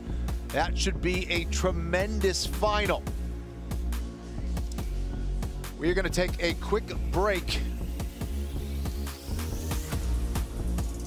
But first, here's a couple highlights from the absolute divisions. We will be right back after this.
to using the basic? I started using it, and immediately my knee started to feel more stable, over straight.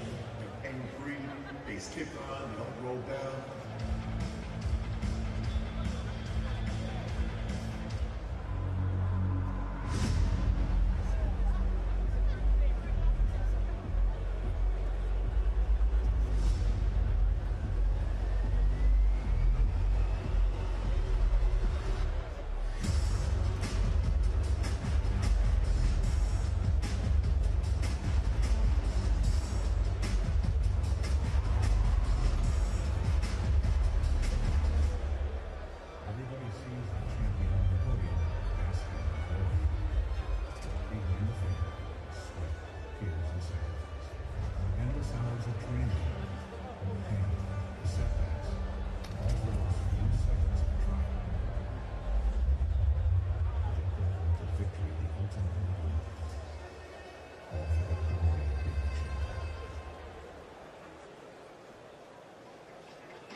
All right, ladies and gentlemen, we are ready for the bronze medal match of the men's absolute division.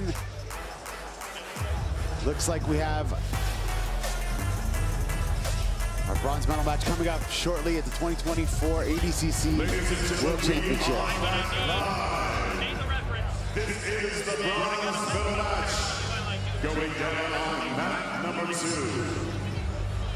In the blue corner, fighting out of Austin, Texas, champion, representing New Wave Jiu-Jitsu, ladies and gentlemen, Bia Galvao.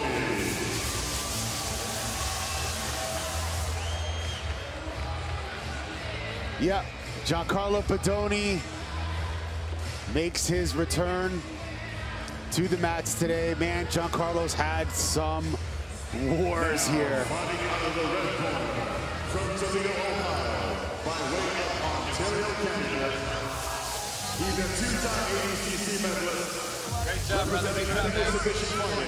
Hey, what's up? Dante Leon is back. Pulled off one of the biggest upsets against Mica Galvao, submitted Mica Galvao. Could we see him pull off a submission against Giancarlo Bodoni? Anything's possible today. It is, I'll tell you. Been a crazy weekend.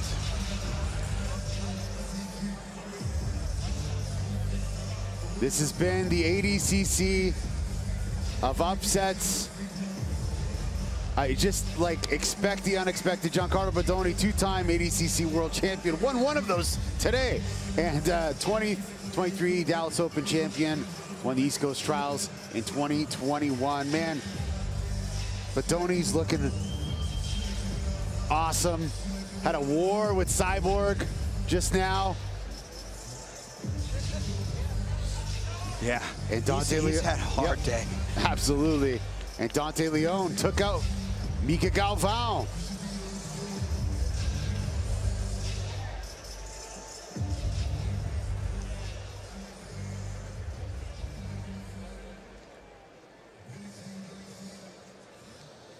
Here we go. Dante Leon versus Giancarlo Bodoni. This is for the ADCC bronze medal. Dante trying to pull himself underneath here. Bodoni looking to get a very tight cross face. Leon's going to get in at least on the leg. Now Bodoni is trying to turn out of that. Almost, he was trying to catch that straight knee bar, I think, and Bodoni extracts his foot, but that was tight. I mean, he had good friction on the leg. Now he's got the little short hook in here. Try to put a squeeze in the other leg now.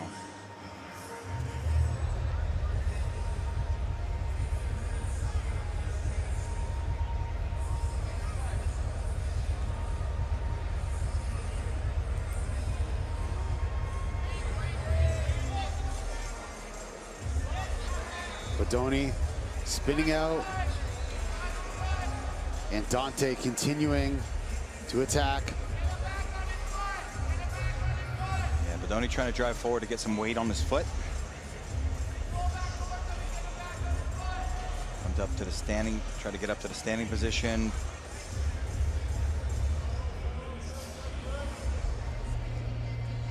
Dante putting some good pressure on the foot, but Bodoni there and spins out. Extracts his foot once again.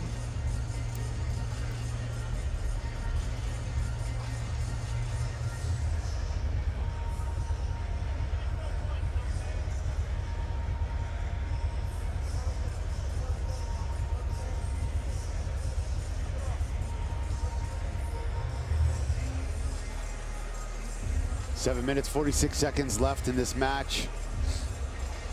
This is the bronze medal match of the ADCC Absolute Division.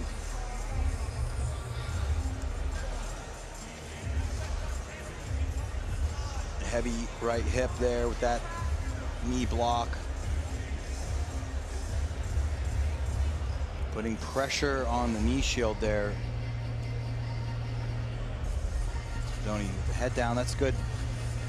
Head down starts to really create that pressure, but then again, it stepped around too far, and again, once again, finds himself. See if he's going to try to turn out of this. This is where Dante tries to catch the knee bar, but he's just a little bit, Bodoni's on it. But Dante Leon using his head to create a lot of twisting pressure so that that creates that turn, and then when Bodoni turns, he's trying to catch the knee bar on the spin, but he's not quite able to get it.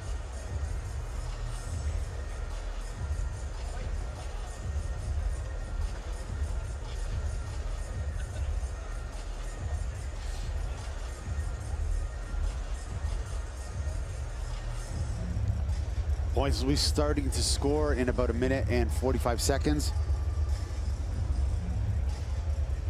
It's just crazy, you know. Bodoni already won his division. He's fighting for the bronze here. We saw multiple gold medalists in the women's absolute. And, you know, our finals, Kaynan and Cyborg, feels like we've seen that before in many different events, but two of the best to ever do it in submission grappling here at ADCC. Bodoni putting tons of pressure, looking to pass the guard of the young Canadian, Dante Leon. Yeah, I'd like to see Bodoni start putting the right leg and pummeling it over the top of that foot right there that's coming out.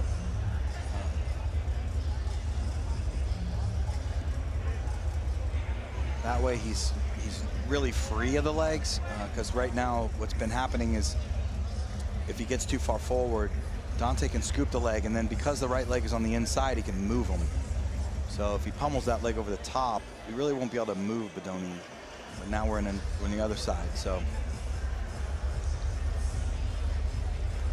And a different type of passing position where he has the right leg stapled.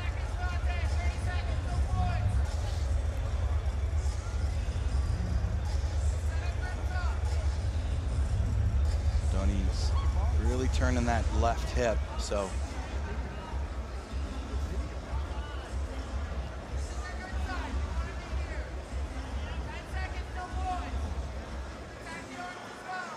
Coming back into the same side over here. See, that's how he's getting in, and that right leg was staying on the inside, and so that's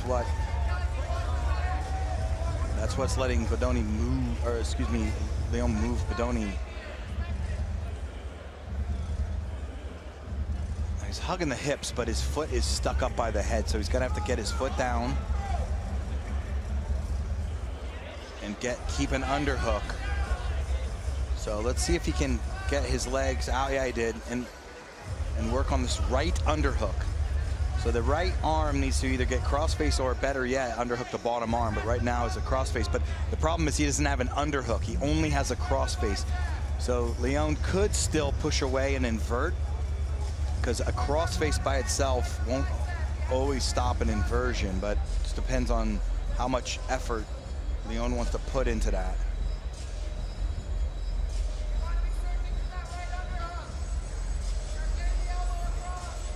4 minutes left in this match. Dante Leon trying to recover, trying to off-balance Giancarlo. Giancarlo's just smashing that top leg of Dante. Looking to switch.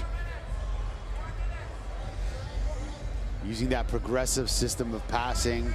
Much better for him now. He's got that cross face. His left arm is around the hip, around the low back. That's a lot of pressure.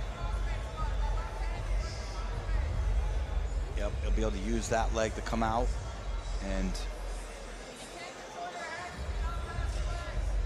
now he can use his hand to start pushing the legs and move the legs farther and farther. There's his left hand should start pushing this knee down to the floor. He's trying, but he's got to do that sooner rather than later, because the crossface won't last forever with Dante Leon's arms in there. Yep, he lost it.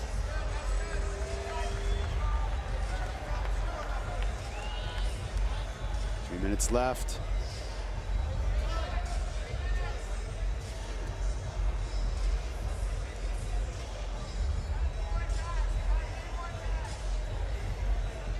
Let's not forget we got the after-party tonight in Hakkasan. Again, that scoop. Again, the leg comes around. There's the bear trap now. Again. Bodoni Cabarimbolo, Leon, that's another counter from here, is if he just puts his right leg over the waist, dives his right shoulder forward, and Barimbolo goes for a Barimbolo. It just gets your leg out, but it's somewhat hard to take the back, but you can do it. It's a very good counter to the bear trap. Right now, he should rush right shoulder roll. He just elects to stay heavy on top, though. That's a great counter. Nice cross face right there. He's gonna looking to free that left leg is Bodoni.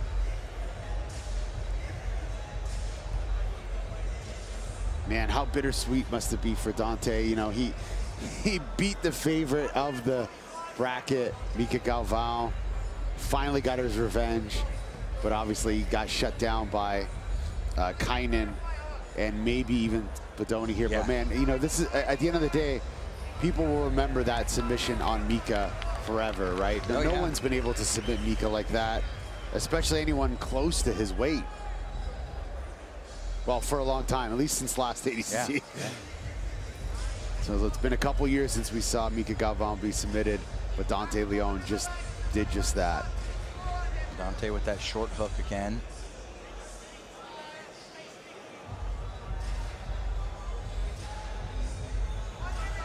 You got to be careful with your foot here if you're Bodoni. I mean, you can get a lot of pressure on that leg right there. Dante's got a nice little bite. Will he use it to get on top there? Yeah, he's got to free this foot, that hook back behind. This is trouble on the knee. He needs to free that hook with the right, that's hooking on his right leg. There he does. Now there's a counter toe hold coming just to untie that calf slicer. That was a nice counter attack.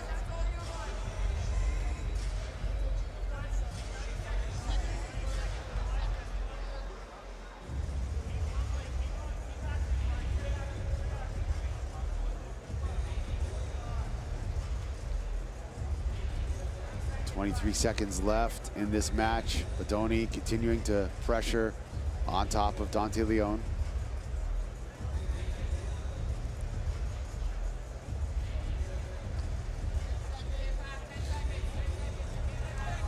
Again, the same position. It's that left arm is in a nice position. The right arm should be working on the knees again.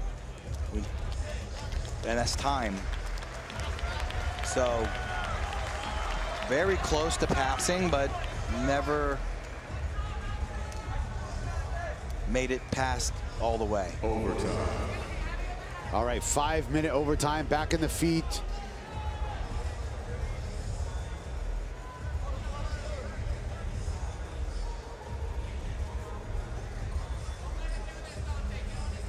You know, there's the discussion of who can take who down.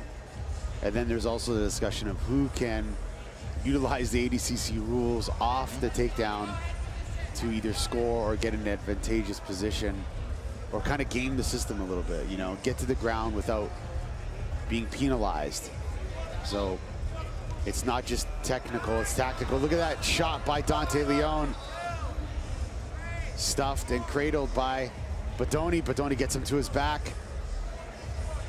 Yeah, and that's what you mean there, so that's still 0. So it's not a guard pull. Because it was a 3-second wait. Correct.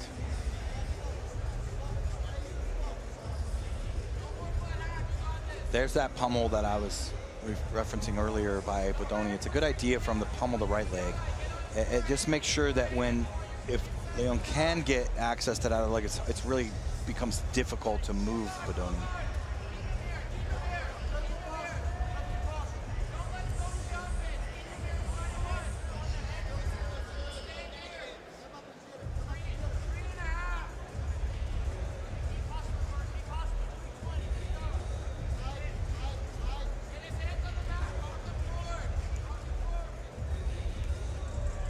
This is a nice scoop there. Bodoni's able to easily straighten his knee, but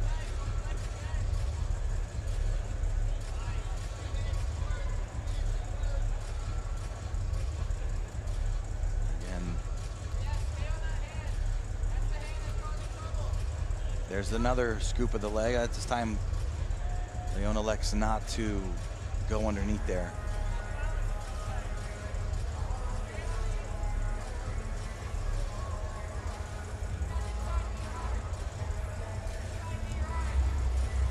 Just under 3 minutes left in this overtime. Should be a 1 overtime, even though it's a bronze medal match. Yeah. And that's it. We're on to the finals. And the super fight, 3 matches left after this. And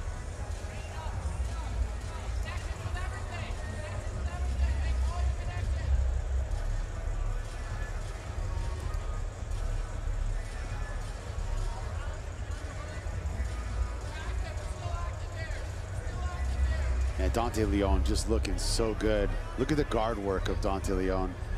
Just making distance, extending Bodoni, keeping him active, trying to off-balance him as much as he can.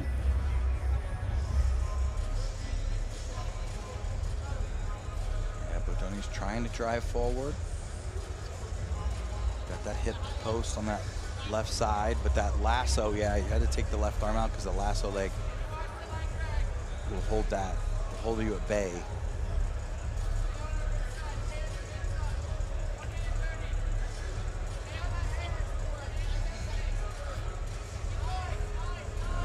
Again, inverting, Bodoni keeping his legs safe.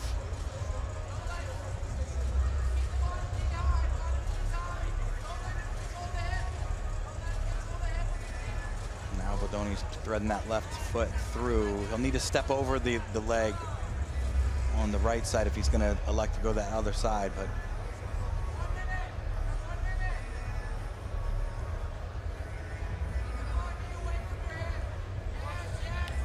less than a minute match. Less than a minute left in this match, sorry.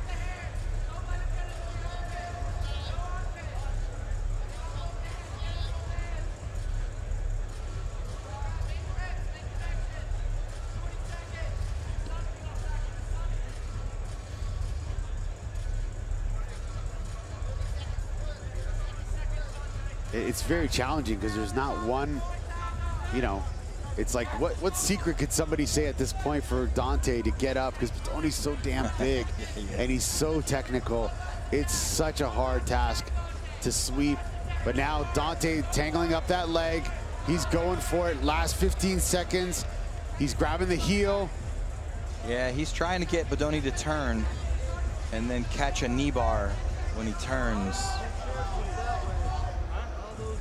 But that's not going to happen. Right? Time's going to expire.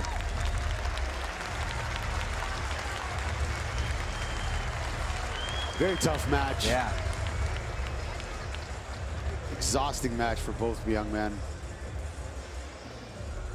Giancarlo Bodoni already got his gold medal. Let's see if he takes a bronze here at the 2024 ADCC World Championship.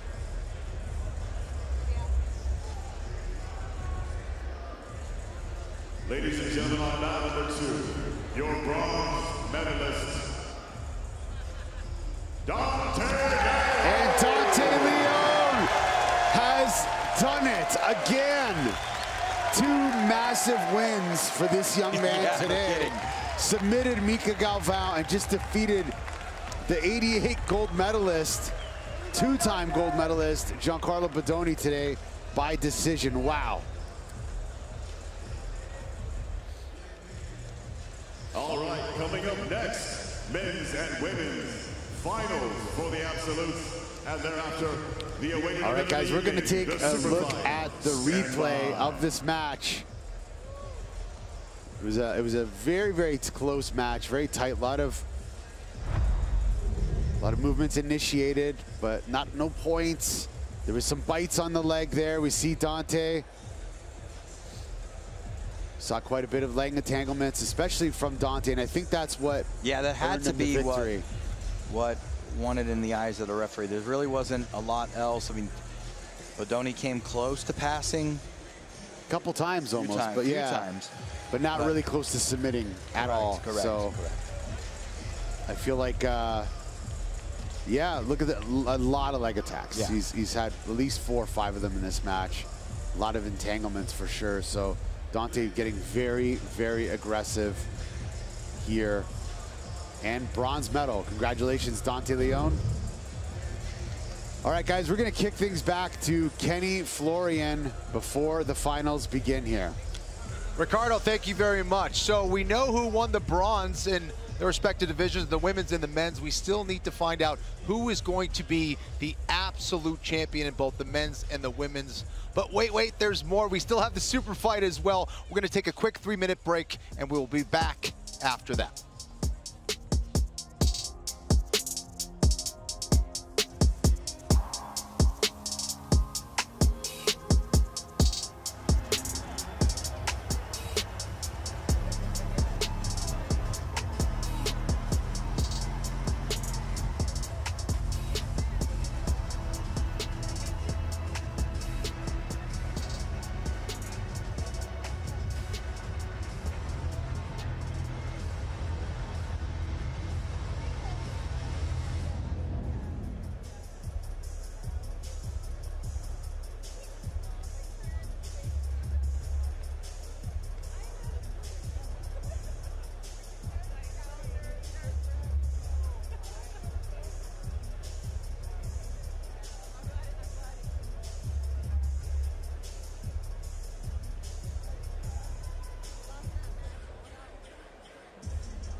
Welcome back to the T-Mobile Arena. We are ready for the finals in the absolute divisions. First, we're going to get to the women's absolute final. We're going to send it down to the mats to Ricardo Amendolia and Sean Williams. All right, here we go. It is the finals. We're down to the last 2 matches of the day. We have Kaynan Duarte versus Roberto Cyborg Abreu, and Adele Fornarino versus Bia Mesquita. And then we will have the super fight with Gordon Ryan versus Yuri Samoes. This has truly been one of the greatest ADCCs in the history of this competition. So many upsets, new champions, new legacies, a lot of upsets, and here we go. This is it. This is the gold medal match for the female absolute division. Fighting out of the blue corner from Miami, by way of Rio de Janeiro, Brazil. She is the 2017 ADCC champion, representing Gracie Jamaica South Bay, an American top team. The Lady Goat, Bia Mesquita. The Lady Goat is back. Bia Mesquita has looked incredible this ADCC. Agree 100%, Ricardo. Now, fighting out of the red corner from Melbourne, Australia, your 2024 ADCC 55-kilogram champion, representing Astos, Adele Fornarino. Adele Fornarino pulled off some of the biggest submission victories here at ADCC. Gold medalist. She's going for the gold. She's going for the double gold, Sean Williams. Yeah, incredible performances she's had. Just a submission hunter in the truest sense is Adele Fornarino. Not content with points. She's the 2024 ADCC World Champion. She won the Asian Trials. She's also the 23 Grapple Fest champion, sorry.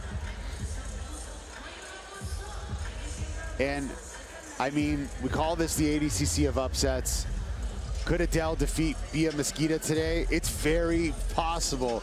But to beat the Lady Goat, the 2017 ADCC World Champ, 2022 bronze medalist and 7-time IBJJF World Champion. Bia Mesquita is one of the greatest female grapplers of all time. The Lady Goat, that name is appropriate for her. Yeah, Adele's gonna have to figure out how to get one of the arms exposed, under the legs. She's gonna have to just move Bia, which is a big task. Here we go.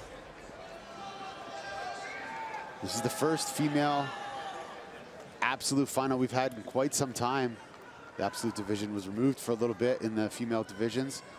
I think back in 2009, I think they stopped doing it, or 11.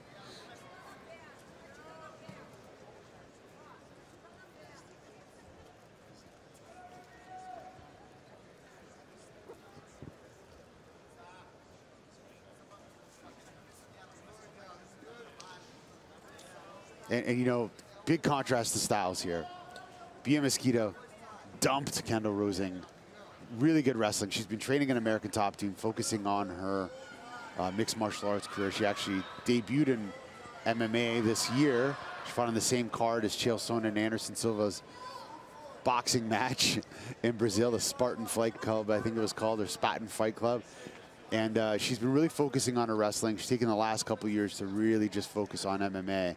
And you saw that. She took down Kendall, took her back, submitted her in under a couple minutes. But, so, you know, contrast to styles, Adele Fornarino, she'll pull guard, she'll attack you with the Kimura lock, she'll attack you with the arm bar, she'll attack you with everything she's got. From the closed guard especially, she's really dangerous in that position. Yeah, that's right. So both these young ladies going after arm drags quite a bit. No dropping of their weight yet. They're pulling, but no dropping of the weight, which really gets the drag to work well. Now, almost looked like Adele was going to sit through on the leg.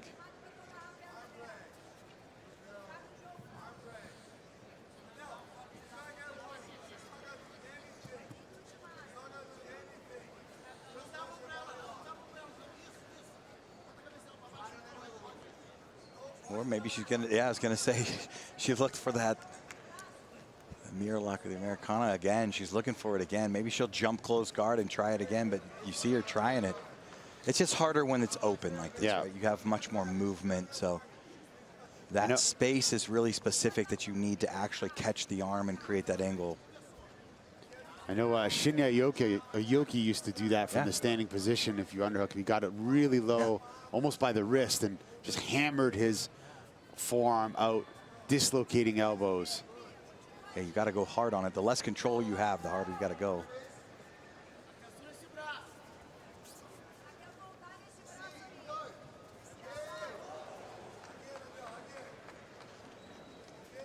But she's gonna keep trying it, and she's getting reactions. That's for sure.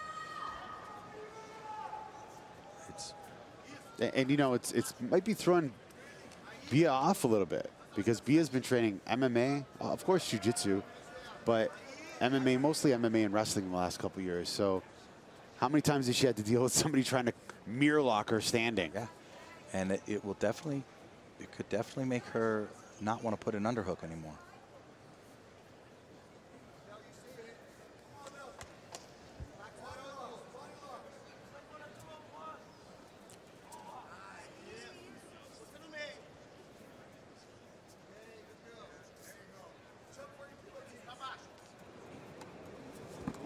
Bia Mesquita with the takedown. We talked about the wrestling. You see Andre Galvao in the corner of Adele Fornarino, trying to give her advice. We need movement, yeah? Andre Galvao, one of the greatest grapplers of all time. With your elbows. Multiple-time ADCC champion. Stay down now.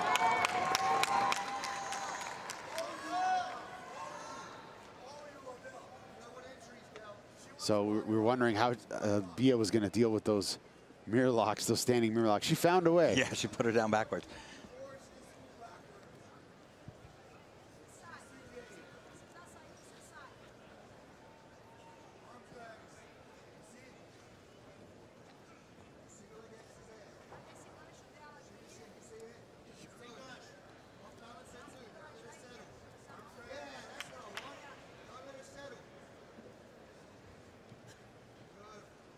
See if she scoops in, tries to get on this far arm.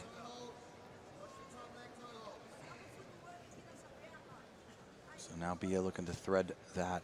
The left leg in is a hook. Adele,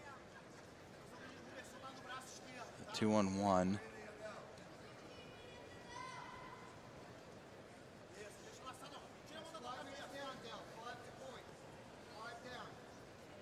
So once again, this is the absolute finals, 20-minute match. And the first 10 minutes of the match, there's no points. Last 10 minutes, there will be points scored. If there's no points in the entire 20 minutes, we'll go to a 10-minute overtime. Possible 2 overtimes total.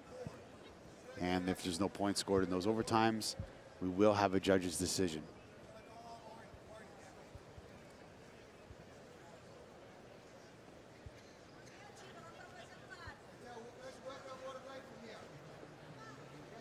So 2-on-1 here.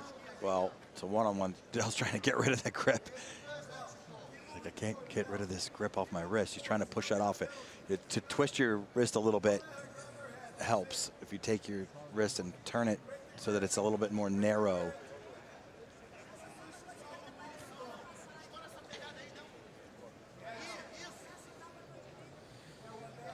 So, you know, with ADCC, you can wrestle to win. You can, utilize takedowns, score, back out, play that game.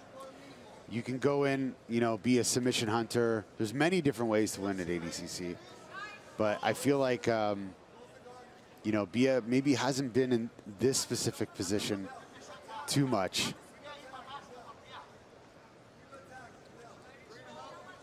So, it'd be interesting to see how she sort of adapts to Adele's jiu-jitsu game, having been removed from the grappling scene for quite some time and focusing primarily on MMA.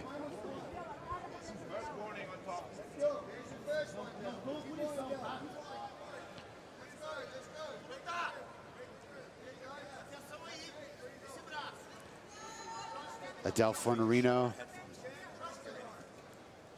continuing to work from the bottom there. Jumping to that close guard.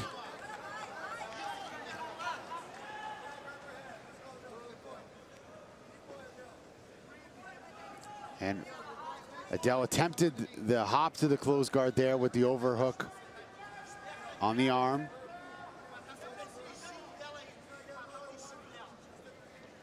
Just, we haven't really seen a style like Adele Fornarino's here in ADCC. I don't think ever. Like, somebody attacking with that many submissions from close guard with those, you know what I mean? And just very unorthodox. She's certainly active, that's for sure.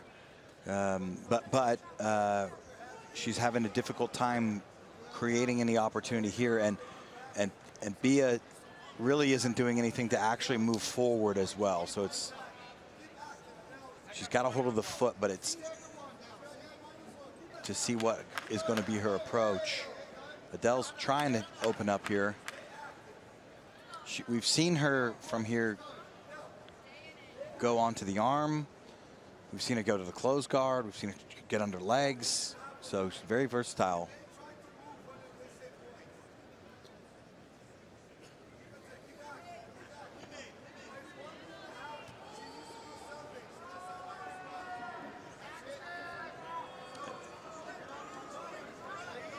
And Bia work on the legs, but the problem is the shin over the top. Now she's trying to arm drag as Adele, but now she's looking for a Nudigatami. She could zep that far arm lock as well. I mean, when you get a Nudigatami, the far arm is as vulnerable as the near one, especially when you have someone pulling up like that. You can get your legs to go up on that far arm.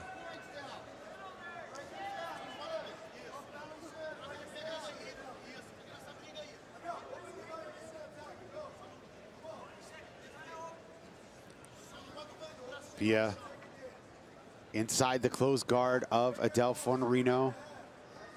Adele continuing to try to dominate those wrists there.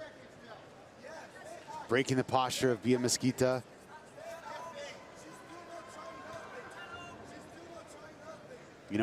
Adele she submitted Brianna Ste-Marie, submitted,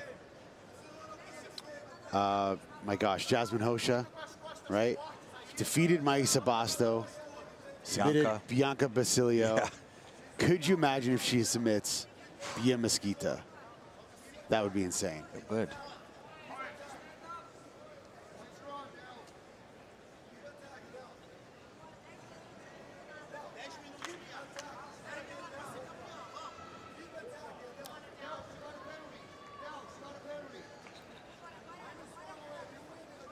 Yeah, Bia now has -1, so they've given her a penalty.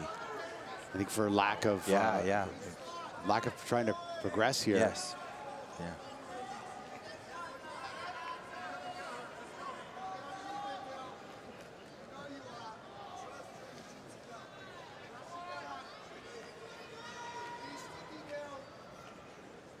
So if she wants to get to that side, she's gonna have to take a big step with that left leg into the middle and then step outside with the right leg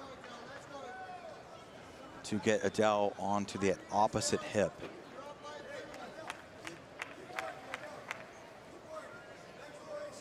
She's trying to scoop the Achilles to lift the feet up. But Adele was on that, so.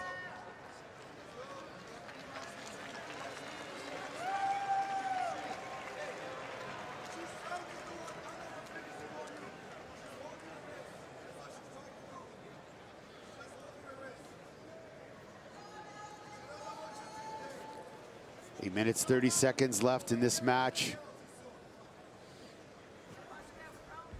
We know that Adele has had an amazing campaign, but Bia's been here before. Bia's been ADCC quite a few times. She understands the clock, you know, what she needs to do. Maybe not specifically dealing with an opponent exactly like Adele, but she's been in scenarios similar to this where maybe she's down by one advantage or one penalty, and you know she's cautious, but she knows that there's 8 minutes left, and she's game planning in her head already. You know, how can I rally back without risking too much? You know, so they call her the Lady Goat for a reason. One of the greatest female competitors of all time. It'd be interesting to see if she can solve the puzzle of Adele Fornarino's guard, because it is a very dangerous one. Yeah, it is.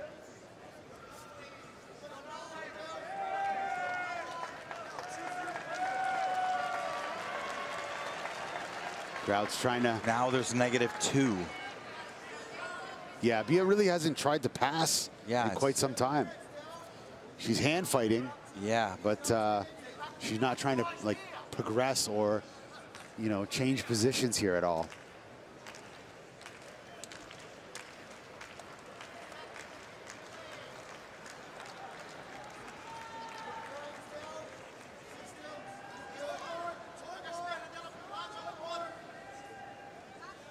Here comes the arm over the top. She'll throw the leg through. Here it is, Adele Fornarino attacking the arm of Bia Mesquita. She's inverting. I think she's got an armbar, Sean Williams. And she goes to the triangle. Oh my gosh. Adele Fornarino about to submit Bia Mesquita. Can you believe this? She's got it now. It's Kimura now. She's got a Kimura grip. So Bia really has to lock in that grip and pull, because that's a very vulnerable arm. And this is a very nice triangle that she's in now.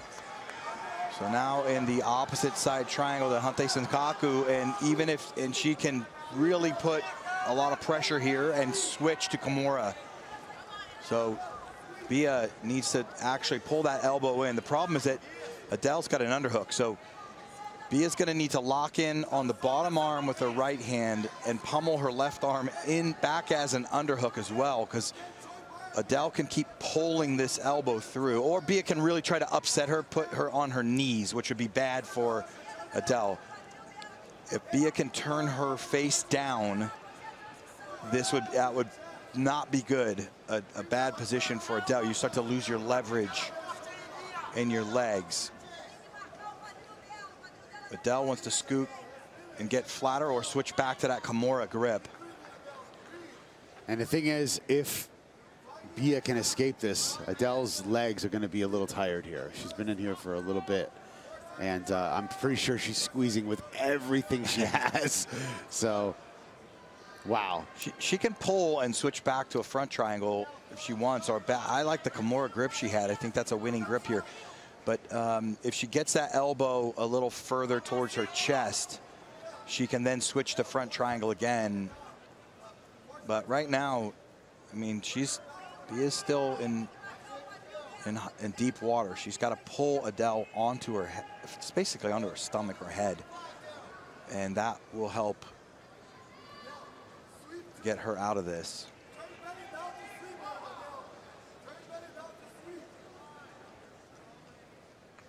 4 minutes, 30 seconds left in this match. What a transition from that armbar to triangle. Yeah, beautiful. And when have we ever seen that? You know, last time we saw that was with Fionn against Bia Mesquita a few years back. That's right. But it's not very often that Bia gets submitted. No, now she's locking in a Kimura, I believe.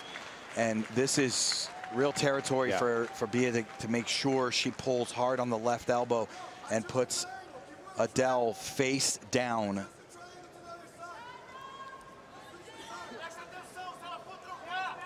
So she can pull the elbow forward, then switch back to front triangle. She can go for the Kimura. Omoplata is like the last-ditch effort.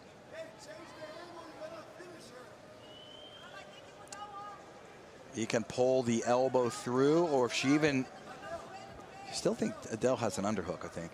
Yeah, she's still trying to get that arm. Yeah, that's still a problem. Now she doesn't. So now Bia can get her right arm. She's still able to get her arm in there. Bia can get her right arm up by the hip and start pushing her head out while she's pulling that elbow down. So essentially she'll put herself in an omoplata. That's basically not. Again, Adele able to get her arm locked in there.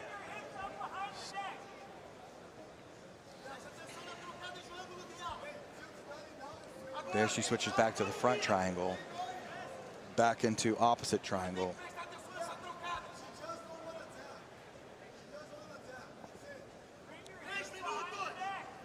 Just under 3 minutes left. Adele Fornarino got the triangle locked, reverse triangle here position.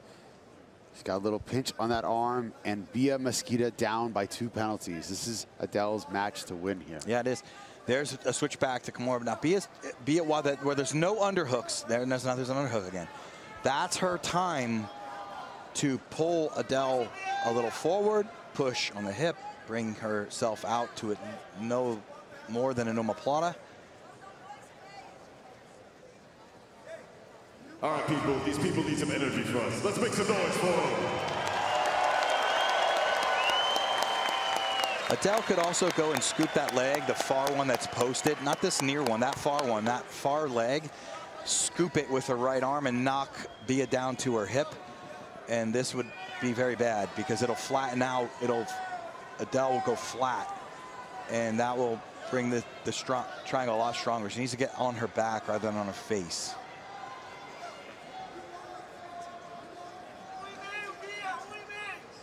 The opposite side triangle, one of my favorites, to be honest, Ricardo. It's one of my favorites, but this isn't a very good finishing position for her.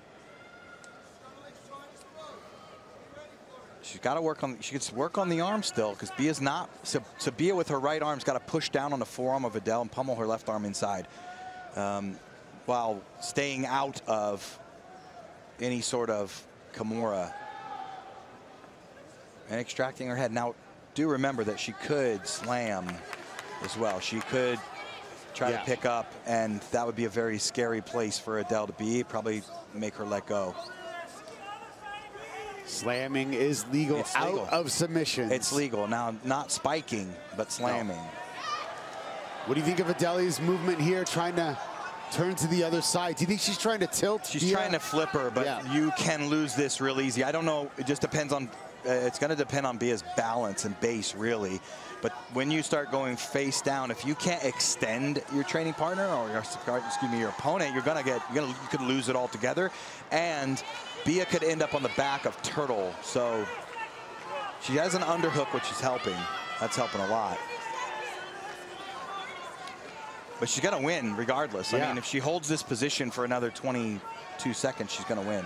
20 seconds remaining, and Adele Fornarino with blood coming out of her nose and on her face with a big smile. She is 10 seconds away from becoming the double gold champion here at the 2024 ADCC World Championships, and she has done it. Adele Fornarino is overtime. Oh, wait a minute. My bad. Oh, no, wait a minute. No overtime. Correction.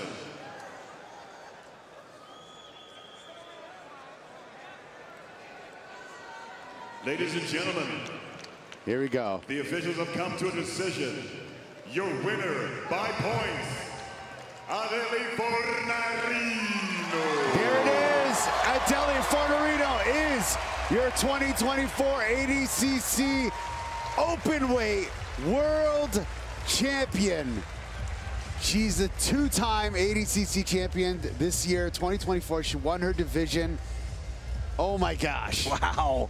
Ladies and gentlemen, the lightest, in the lightest weight. Ever 55-kilogram ADCC female champion. Incredible. And she just won the absolute division.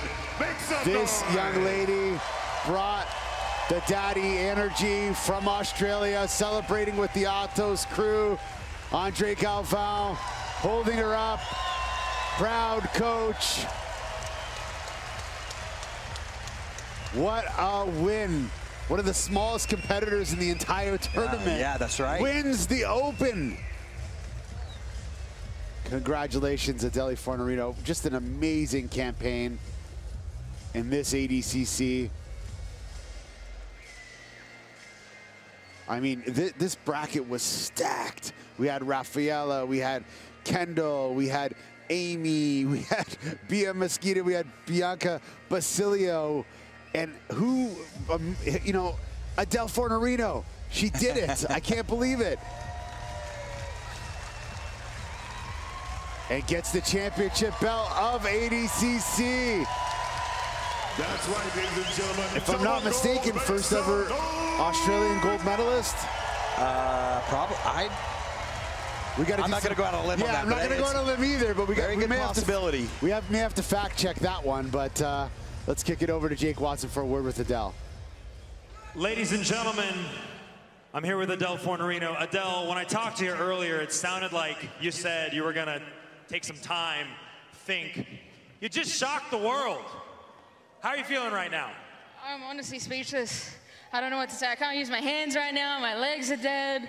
I don't know. There's just so many people I want to thank. You know, it didn't come from me. It came from my entire team. It came from, you know, the very beginning when I started when I was 10 years old. And I just found a love for the sport. You know, that's why I keep doing it. I love what I do. I do it with the people that I love most in the world. And I'm probably in the happiest spot of my life that I could ever imagine. And I'm just grateful to be here. Coming into that match in the final, Bia has such a storied career. Did anything surprise you at all in the final? She's incredible. Like, guys, can we give it up for Bia and just how incredible she is, not just in the performance that she's put on today, but through her entire career. And I know that she's just going to keep giving like she has to the sport for so many years. She is the lady GOAT, and she deserves all the respect from everybody. Well, I'm sure that belt's got to feel good. I want to give you one opportunity. Is there anything you want to say to the fans watching at home? I hope that you guys had a good time watching. You're going to see my face a lot. You know, I'm going to be back on the scene. You know, there's some fight opportunities coming up. You know, there's somebody that says that she was going to compete, didn't compete, and now, you know, it's time for her to put her money where her mouth is. She said she was going to make 55, so Fionn, let's make it happen. You know, if you want to make 55, let's make 55 happen. Well, ladies and gentlemen, your women's absolute champion, Adele Fornarino. There you have it. Adele Fornarino just shot up in the pound-for-pound rankings for sure. Let's take a look at the replay. A lot of takedown attempts there by Bia. Bia was able to get Adele down in the beginning of the match. Saw that beautiful armbar, 2 triangle. Yeah, there's the roll through, and then she switches it to the triangle. Her left leg was already in position. So she tried an arm and then right into the triangle. She's pretty much there for the remainder of the match. Right. Congratulations, Adele Fornarino, with the big call out at the end. We're going to take a quick break, and we'll be back with the men's final. Kaynan Duarte versus Roberto Cyborg Abreu coming up next. Don't go anywhere. We'll be right back.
All right, we are back for the men's openweight final. Kaynan Duarte versus Roberto Cyborg Abreu.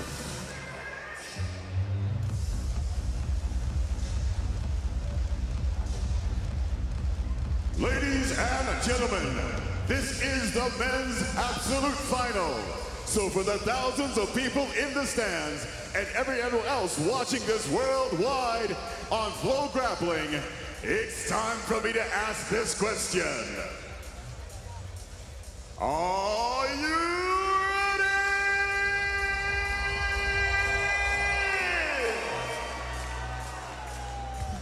Fighting out of the blue corner from Miami by way of Campo Grande, Brazil.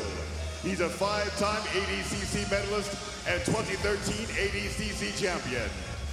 Representing Fight Sports, Roberto Cyborg Abreu.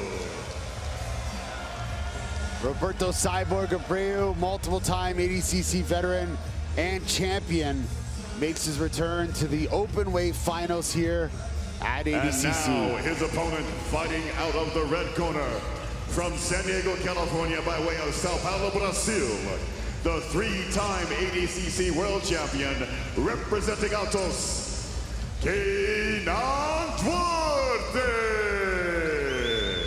Kaynan Duarte, 2-time ADCC champion, looking for the 3rd gold medal here at ADCC, and his first openweight gold medal in ADCC ever. Wow. So let's talk about this. There's a lot of ramifications involved with this match. If Kaynan Duarte wins against Roberto Cyborg Abreu, he will face the winner of Gordon Ryan and Yuri Samoas in 2026. If Cyborg wins, he's in that category as well. But let's play a little. All right, let's take a look at the stats here first before we get into some predictions. 3-time ADCC World Champion, 2-time World Champion, 2-time no-gi Pan Champion, Kaynan Duarte, one of the most decorated no-gi grapplers and gi grapplers in the world right now. Young man from Atos Jiu-Jitsu, originally from Brazil, now training in San Diego.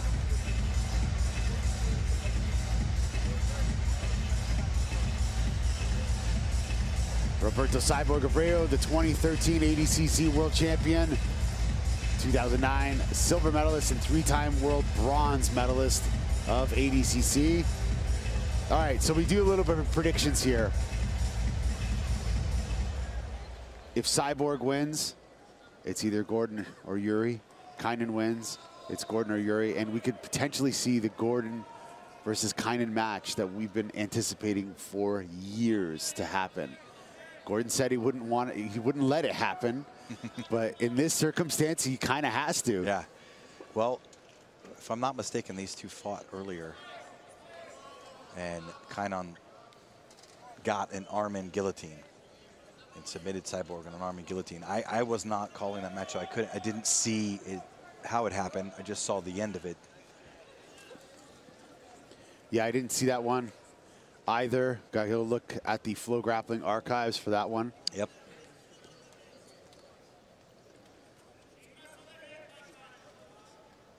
But both of these guys are having an amazing, amazing day. Big wins over big names. Yep. And again, you know, Kaynan, he's come close to that gold medal here in the absolute. Fell short, you know, a few times now. Cyborg has been here before. He's won. We have a lighter Cyborg, a very experienced Cyborg. But yeah, you're right. Kaynan winning with a submission over Cyborg earlier has got to make a little bit of, he's got to build a little bit of hesitancy for Cyborg to enter in on Kaynan with any sort of sloppy shots underneath. He's got to be very careful. Kaynan working on the head of Cyborg big time.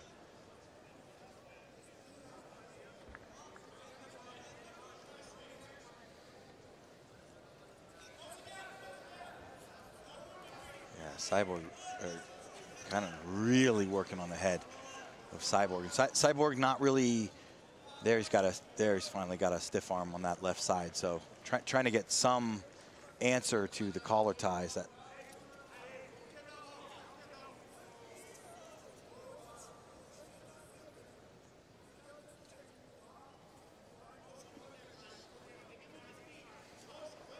That's nice, tapping the legs, snapping Cyborg's head down, then on the legs.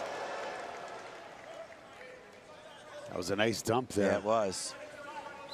That looked very reminiscent of when Andre Galvao dumped Cyborg in Brazil. That blast double leg with the head right in the belly, the forehead right in the middle.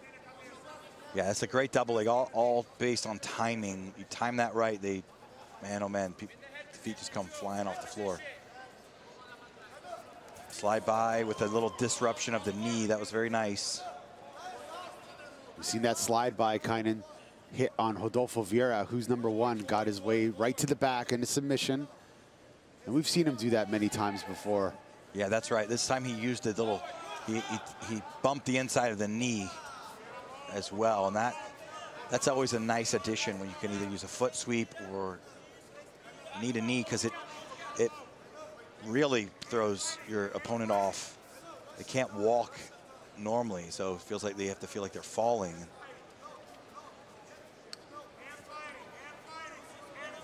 There's a nice time to double also. Here's the guillotine again. There it is. Kaynan's got the neck. He's wrapped it. He's on top. Cyborg trying to spin out. This time, still very tight. Still very tight. And Kaynan Duarte has just submitted Roberto Cyborg Abreu and is your 2024 ADCC Openweight World Champion. Oh my gosh. We're gonna see potentially, if Gordon Ryan wins his match, Kaynan Duarte versus Gordon Ryan in 2026 here at ADCC. The match maybe that we've all been waiting for. Yeah, well, if Gordon gets by Yuri Samoas later, coming up in a few minutes. Oh my gosh, he's finally done it. Yeah, that was incredible. Absolutely incredible. A very, like, ADCC of his life right there. Yeah. Double gold, great performances.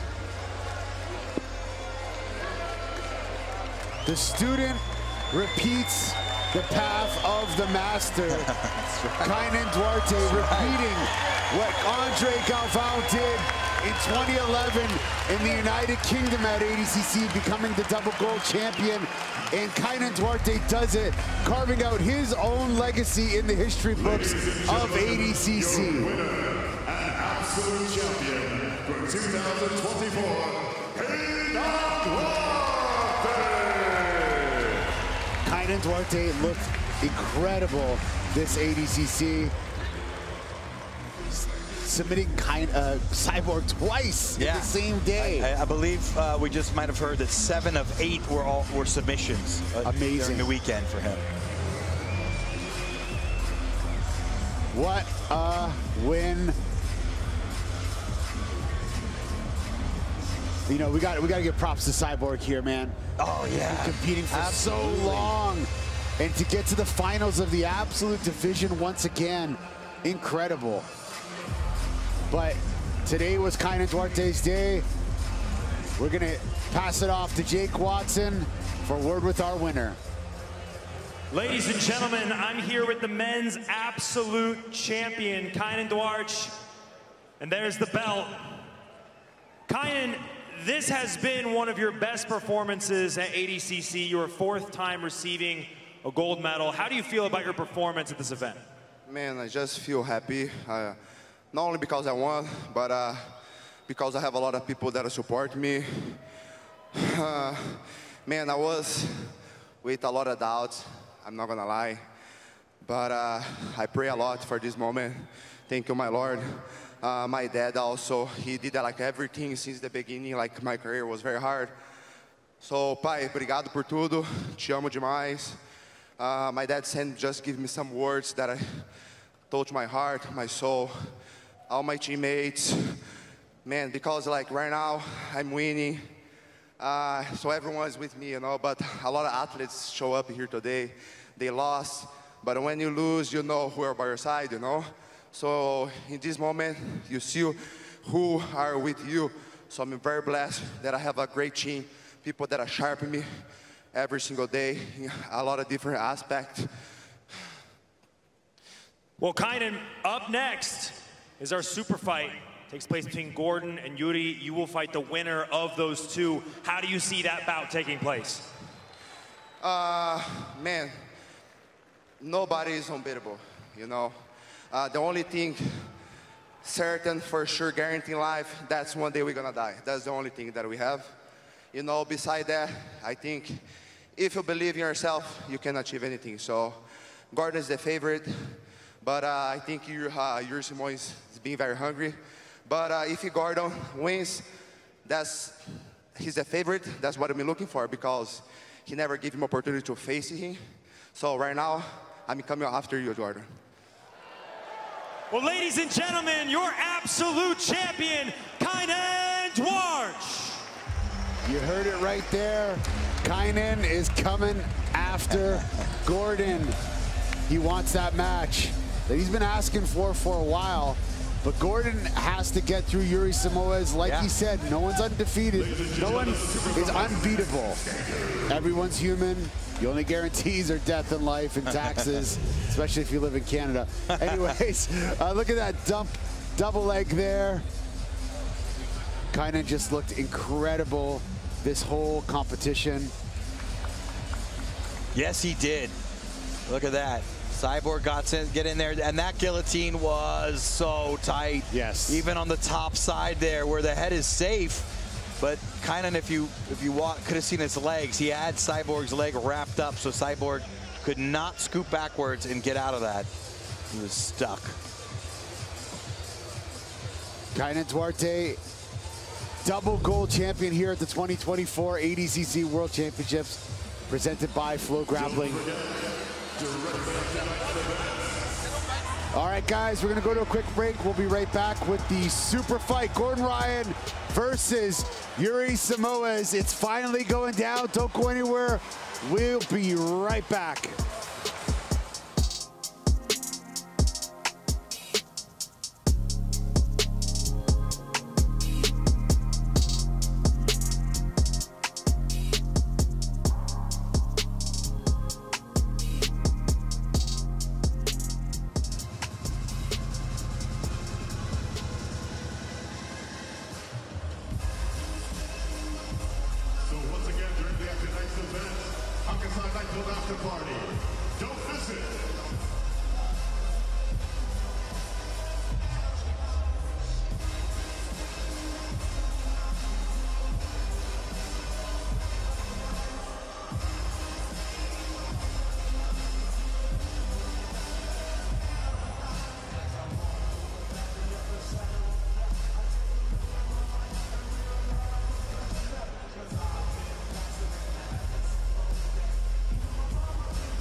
All right, guys, coming up, it is the last match of the entire event.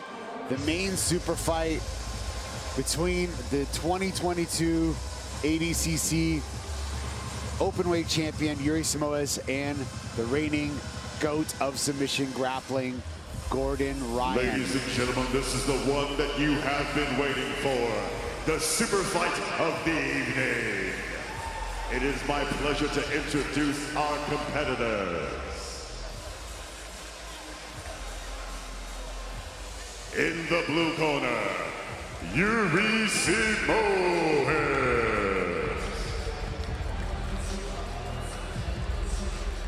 Yuri Simoes, the 2022 ADCC Openweight champion, a man who's won ADCC a handful of times. He's got a game that's very successful for ADCC. He knows how to put pressure. He knows how to counter submissions. He knows how to stay on top. And now in the red corner, and he knows how to win. Ladies and gentlemen, Gordon the King Ryan. Gordon Ryan, the #1 no-gi grappler on the planet, is back. Wasn't content for one super fight, he did 2 of them. Defeated his longtime rival Felipe Pena yesterday. It's my pleasure to introduce a living legend, Mr. Michael Buffer.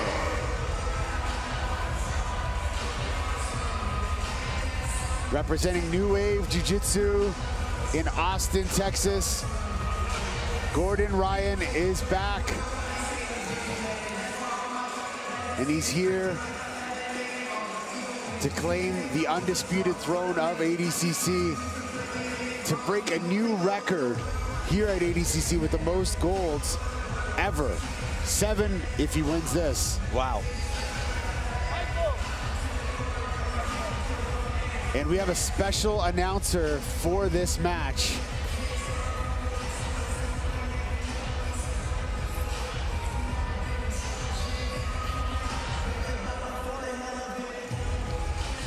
Coming up here in a sec. Ladies and gentlemen, from the world-famous T-Mobile Arena here in Las Vegas, Nevada, USA, this is the moment we've all been waiting for. To crown a world champion at tonight's main super fight event in the 2024 Abu Dhabi Combat Club World Championship. And it's all presented by Crypto.com. So now, the officials are ready. The fighters are ready. Fans, are you ready? For the thousands in attendance and the millions watching around the world, from fabulous Las Vegas, Nevada, USA. Ladies and gentlemen, let's get ready to rumble!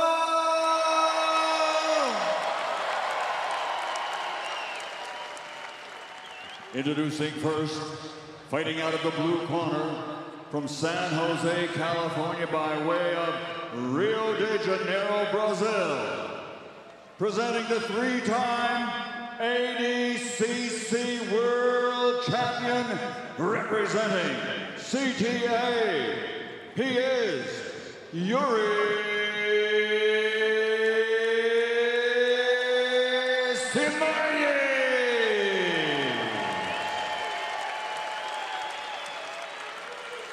And his opponent, fighting out of the red corner, from Austin, Texas, USA. Introducing the 6-time ADCC World Champion, Gordon King Ryan.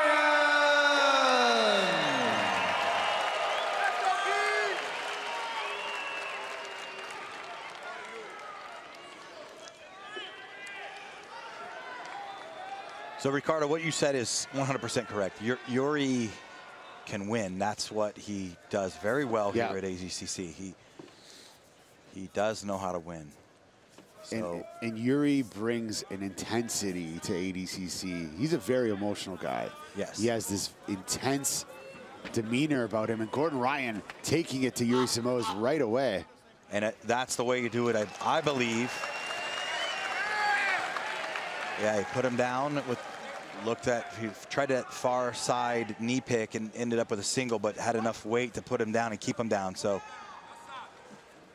And this is exactly where you want Yuri Samoa, especially in the beginning of the match. You don't want him on top. You don't want him trying to pass your guard. You want him on his back. Yeah, and this isn't the first two. This isn't the first time these two have met. No.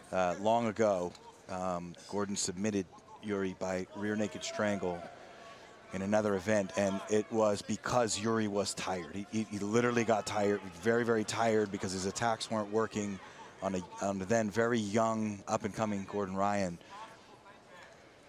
And so I think that's the key for Gordon, is to be kind of more aggressive than normal potentially, and take it to him. Yeah, and throw Yuri off. Throw Yuri off. Yeah. Or get him emotional back. That's right. That's right. Emotional makes you tired. Emotions make mistakes. That's right.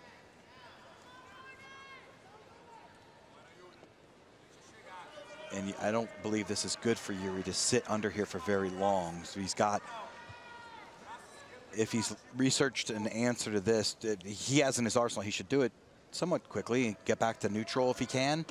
And that would be a big win for him, I think, to reset the position. Trying to dominate that far arm.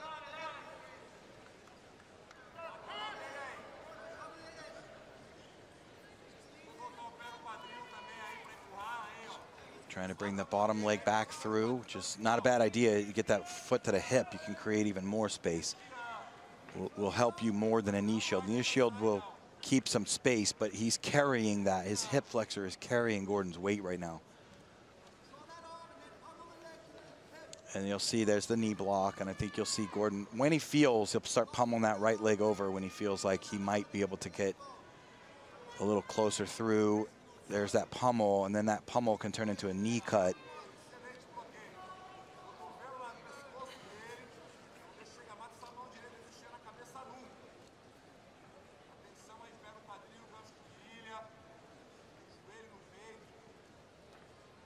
Gordon Ryan on top, Yuri Samoa on the bottom.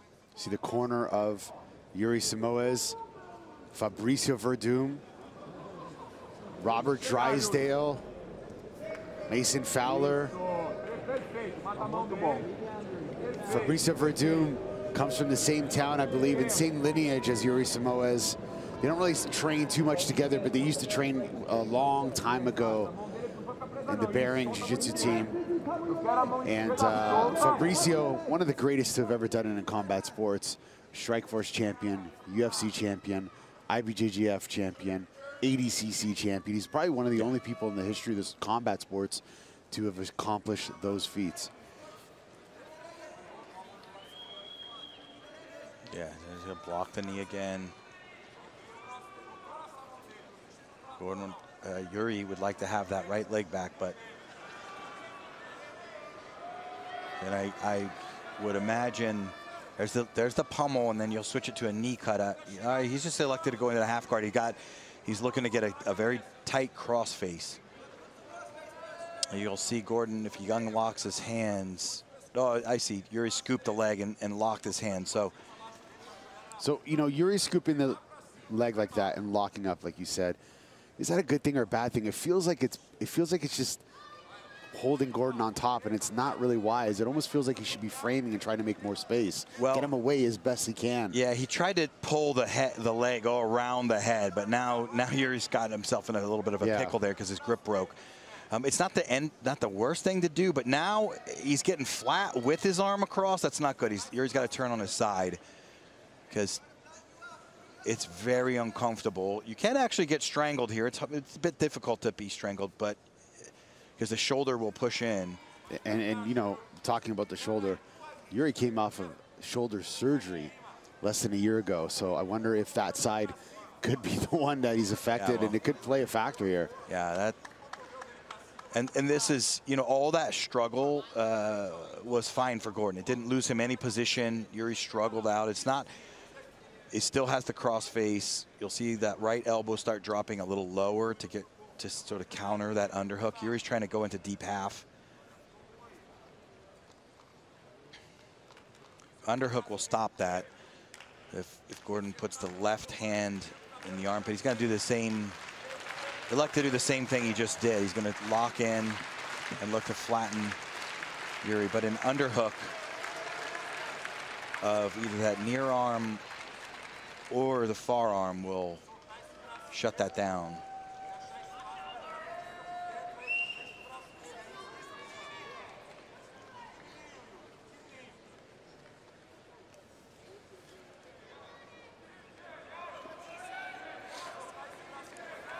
$14 minutes left in this match.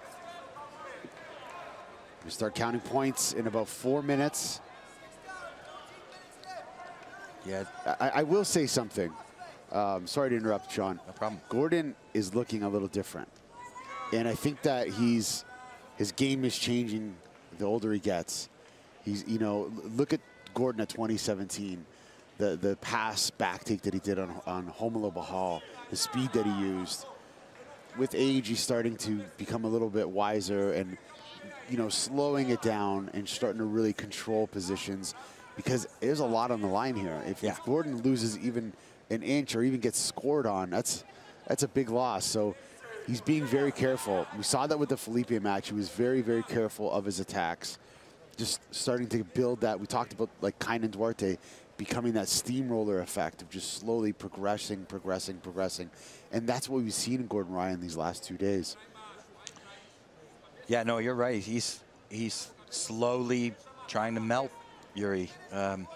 Now, again, an underhook would really do him there. See, he's trying to pummel the underhook. That will be a huge problem for Yuri if Gordon can make an underhook of either arm, the near side over there or this top side. It's going to be a massive problem. You see Gordon using his elbow. Was he trying to push that through to get the elbow in, get the arm in the underhook? Yeah, that's the underhook that I like right there. That one now he can he can really start driving, put his head. Yeah, he can mount. I mean, you put your head on that far side and you start using your hand to push the knee down. Gordon needs to walk more. He needs to walk, start walking to his right. Start walking. This is a pass that BJ Penn used to do. It's a near side underhook, man. Yeah, it's a near side underhook. And he's going to walk. He did the far underhook, doesn't even matter. If he continues to walk, there it is. He's going to push this arm down to the mount. Yuri's going to try to stop it. He's going to pick up the wrist and get double underhooks. You'll see. Here comes the double underhooks. That's a little early. I think Gordon should walk more than that. And now Yuri's able to get under that leg. That's not favorable. So, but there's the far underhook. So he's able to get the far underhook. Now he's got doubles. So now that you have doubles and your head's on the left side, what's Gordon going to be doing next here? He's got to put his foot up on the leg and hip up. And you don't always need to put the foot on the leg, especially when your head's on the same side. That same side, that's become now a far underhook. This is a passing structure where the head is on the floor, and you can hip up and hip down. But the foot certainly helps things. And he can lift his hip up. His leg will slide right out. There it is. And then the foot can go and help him free the mount. He's elected to go sort of a triangle here, which means he's probably going to continue to smash rather than go right to the mount. But that left foot now can help, and he'll start walking the right arm up. That far underhook, you'll see he's going to start walking the hands up to the head, top of the head. There it is. And he's got to walk his right arm up, Gordon's right arm. I believe he'll start to climb that arm up. There, see how he's slowly walking the hands up to the head? That right arm, watch, he's going to start moving it up to the top of the head. And that elbow will get a little bit deeper and a little bit deep. There it is. And it's going to crawl up to the top of the head ever so. There it comes. And now, Gordon 100% understands there is a massive Katagatami here if he doesn't want to take an arm lock, which I don't think he'll take an arm lock on Yuri. I think he's going to look to strangle him. He'll free his leg first. He's going to free his leg with the left hook. That left foot will come over, free his leg. He's a little high, actually, Gordon. I think he could move his chest down a little bit. if he's going to use his leg. But then when Yuri bridges, when he mounts, when Yuri bridges, now points. He was waiting for points. Okay. Now So waiting for the points That's to free it. his foot to mount to score. Yep. And continue to dominate, which is going to put a lot of pressure on Yuri. And correct. There you know, it is. as we mentioned, emotional. Yuri's going to try to get out of this. Yeah, and when he bridges, if he chooses to go Katagatami and Yuri bridges, watch what happens. One elbow is going to go flying down to the legs, and one arm is going to stay in a Katagatami. You'll see. Yuri will have to bridge hard unless Gordon just chooses to rack up some points here. Yeah, that's what he's going to do. He's going to pass and rack up a bunch of points first. Gordon up there it is again. 6-0. Yeah, it's going to be 9 now. Look at the smile. He's going to rack up some points first. Putting the leg back in and taking it out. Trying to take it out again. Yeah, he'll get it out with the double unders. Now it's getting a little high. So again, but there's the leg coming out. And this has just been clinical. Yeah, he's going to. I feel like he might even go for the arm at some point. He has an option there, but I don't probably think going to so. take. Yeah, he's probably going to take the back. I don't think he's going to go after the arm. He may, but Katagatami I think is a much safer approach. Oh, he's sitting back. He's got the back. He did go on the arm. He's going to go arm lock triangle. I don't like the arm lock here. Yuri slipped out. Yeah. I think they're just too sweaty at this point. Yeah, I don't like the arm lock attack from the mount. I think that's very far down the ladder of attacks because it just like brings us a second wind out of somebody. You know, now Yuri has life again, where it's before if you Katagatami, there's really sucks the life out of you. Well, here back we go again. Yeah, same passing position he was earlier. Underhooks are coming. Again, that crossface is good, but those underhooks are way different than just this crossface.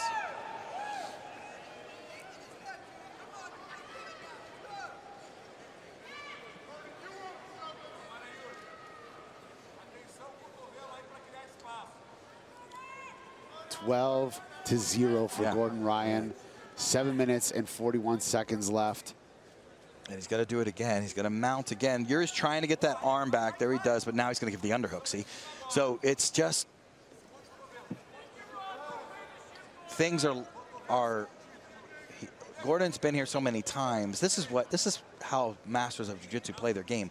He's been here so many times that he gets this position. He knows that if he tries to push the knee down, Yuri's going to pull that elbow out super hard, which is going to give him the underhook on the far side. And he was ready for that. The thing that is interesting to me is Gordon keeps putting him in this position where it's like, not only is he almost passed, but he's forcing that arm across his body, which is so frustrating to deal with. Now he's going to gift wrap him and probably pressure. He may pressure him to the mount, or to the back, which means he's going to drive forward. Katagatami's coming.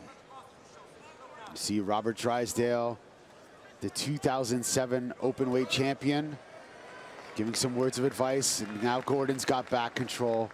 And this is normally the beginning of the end. There's the arm isolation.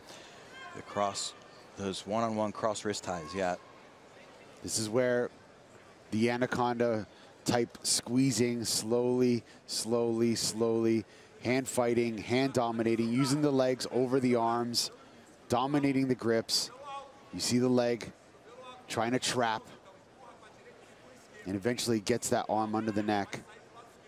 Yeah, he's going to do it again. He'll just look for that one-on-one. It's cross wrist ties. And that's the strangle side. So they're not going to really isolate the arm unless she's on the other side. He's going to either, or he'll put that left arm as an underhook if he wants to isolate arms. Now he's just going to start threading. See how that left arm became an underhook? Now it's safer to isolate the arm on this type of tie-up. So Gordon took out that right leg triangle there. It looks like he wants to use that to trap the arm. Yuri had a little window there to escape. But yeah, Gordon continuing to dominate those grips, looking to isolate an arm and attack that neck. We've seen Gordon do this before with Andre Galvao in the last ADCC. This is how he won that super fight. Look at the twist of the wrist there by Gordon. Very interesting grip there. And now try using the leg to trap. There it is. Now Yuri's actually starting to scoot out here, so Gordon might have to go to a crucifix position. There he goes, watch. So that now crucifix, Gordon will come onto the top. And Yuri slips out. Yeah. And Yuri Samoa is now on top of Gordon Ryan. Yeah, he missed his Kimura follow-up. He should have made a Kimura follow-up, I believe, to secure top position so he could make an underhook. Yuri squeezing. He's got a good head arm position. Yuri down 21 points. Massive deficit. He's got to go for submission here. I think the only choice here is a head and arm choke, but how are you going to do that on Gordon Ryan? Yeah. Especially from this position. He really needs to start progressing past those legs. He's almost past the guard. I mean, he's got a great head arm grip. He's in a very, very tight position. Gordon got to stiff arm the hip with the left hand. Can use a knee lever to alt balance or return to full butterfly guard. Get it.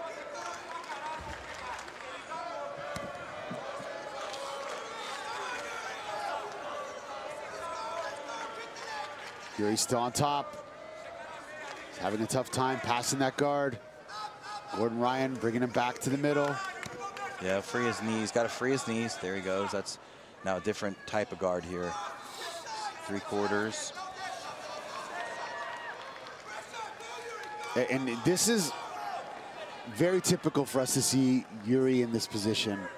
Stalking his opponent, a little bit of distance in the passing. But I think if he has to beat Yuri, if he wants a chance of beating Gordon Ryan, he's got to do something different here. He can't keep playing that same game. But, you know, with attempts like that, there's a lot of risk. So can he expose himself? Will he expose himself in a risk in trying to pass Gordon Ryan's guard? It's very, very hard thing to do. He's got to be careful here. And Gordon essentially just has to hold on, and he's won. I mean, if he passes and that's all that happens, more like a moral victory because he's down 21-0. So it almost feels like you might as well jump for a leg at this point. He's gonna have to. 21 is a massive point deficit to come back from. We've seen a lot of upsets today, but I don't feel like he's going to be. He's on a guillotine here, and that put Yuri down with that pressure of that guillotine. Hook the leg is already on the back almost again, and that right underhook will come into play here. He's going to try to triangle him. It looks like Gordon's having fun right now. Yeah. I think he knows that. He's going to work for the back triangle here. Gordon now trying to free that right leg to secure that triangle, attacking the arm. Less than 2 minutes to go, up by 21 points. Yeah, he's trying Kimura. The Kimura grip is the right thing to do. He's got to bring his elbow to the chest if he's going to finish Kimura. He's got his legs locked now. So back triangle is just a short time away here. Gordon Ryan now attempting the reverse triangle Kimura trap here. He's trying to submit Yuri Samoas with 1.5 minutes left, 90 seconds left in this match. Gordon's got to scoot all the way over to his right hip. Oh, now Yuri's actually helping him. That adjustment, now he's out. Oh, and Yuri escapes. But escaping is not enough. Yuri needs to do something here. He's flopping forward with his hips. I just don't think that's the widest decision, but I'm not Yuri Samoas. I'm not an ADCC Open champion. But, man, he's got to do something here. He's got 1 minute left.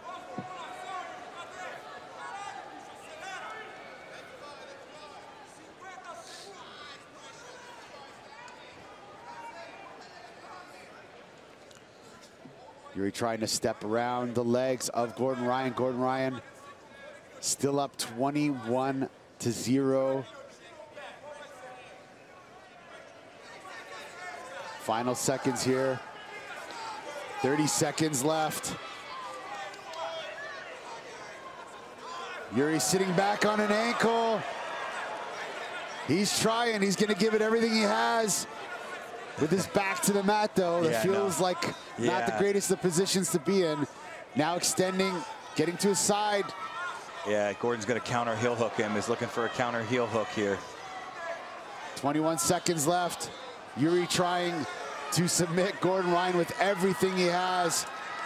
Gordon Ryan just sitting up, and that is it. Gordon Ryan has won the super fight against Yuri Simoes and will face Kaynan Duarte in the 2026 ADCC World Championship super fight. Winner by points, and now a 7-time World Champion in the Super Fight Championship. He is from Austin, Texas, Gordon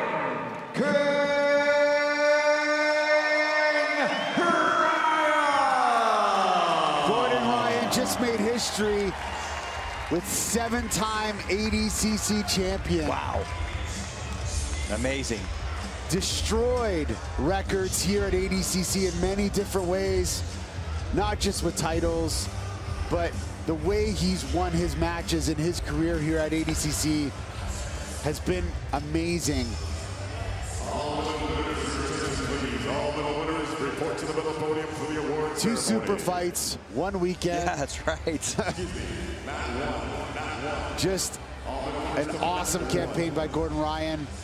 Had a war with Felipe Pena, and now he might have a war of words with Jake Watson here in a sec. Let's see what the champ has to say to Mr. Jake Watson.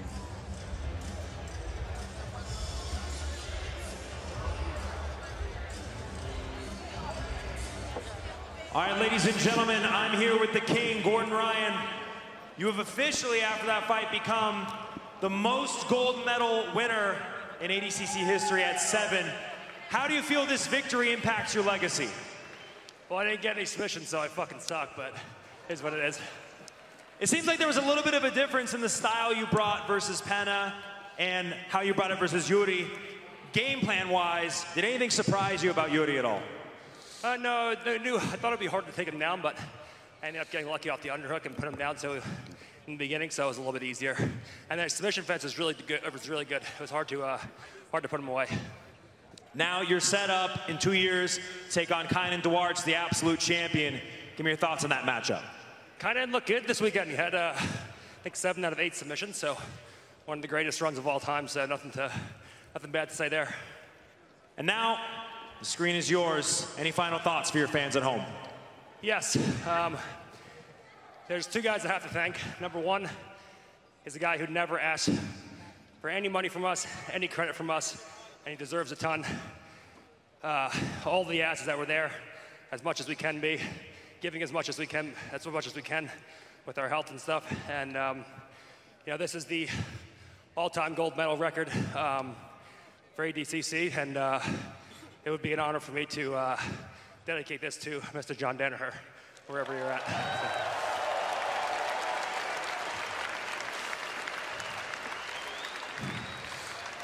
And then, second guy, this guy has done so much for the fucking sport. Stuff that people have no idea about. Paid for surgery, schools, underprivileged kids and their families to go and do tournaments and everything, and this wouldn't be happening without him, so a big hand for Mr. Mo Jasm over there. Thank you to Mo, thank you to Guy, thank you to Sheik Noon, thank you to ADCC. If you're not with me, and you're not with us, and you're another one of those cockroaches, then go fuck yourself. Ladies and gentlemen, the king, Gordon Ryan. I love you, Las Vegas. Thank you, guys.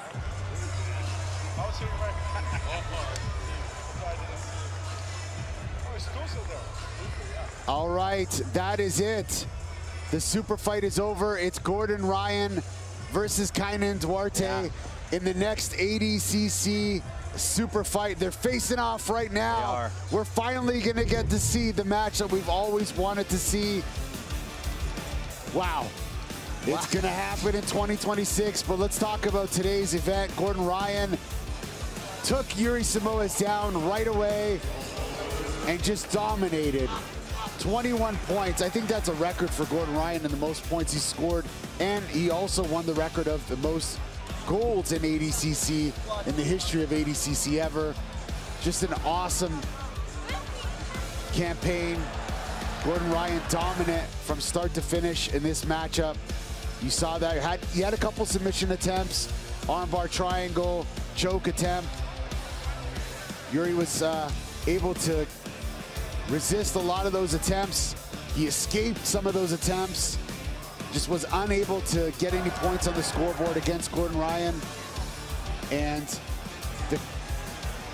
the King was able to maintain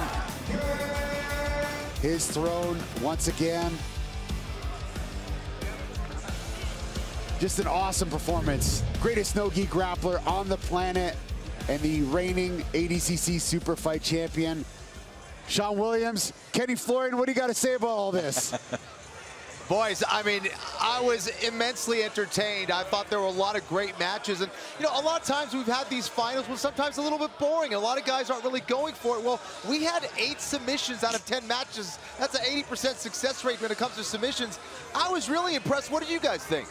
I mean, there was an energy with this ADCC. I feel like this weekend in particular had a special energy where a lot of these competitors really wanted to show their stuff and showcase why this is one of the best tournament platforms and show how good they are to the world.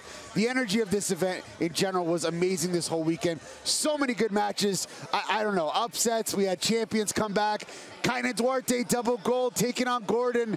Crazy. It was absolutely nuts. I mean, it was a wacky weekend filled with action, upsets. We had it all. We had it all. And I agree, Ricardo, the athletes were here to prove something, it looked like it. So, yeah, unbelievable weekend.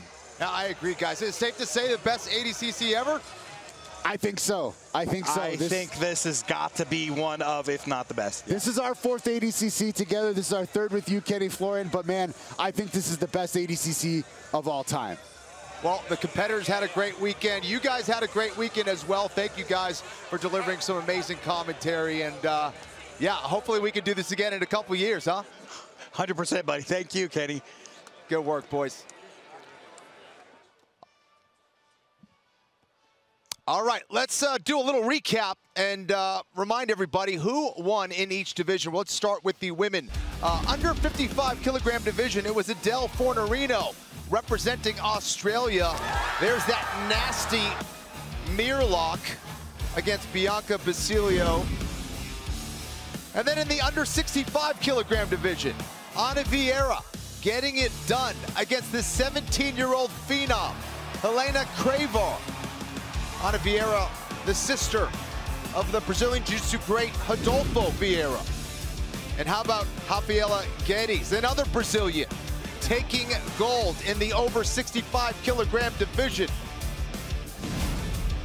And in the 66 kilogram division, Diogo Hayes getting it done yet again. He was the champ in 2022. He beat Pato then and he beat Pato again. Unbelievable performance for the Mica Galvao student. And how about Melky's son, Mica Galvao? It was close for the majority of the match against the legend Wagner Hosha. Wagner, 22 years older than Mica Galvao.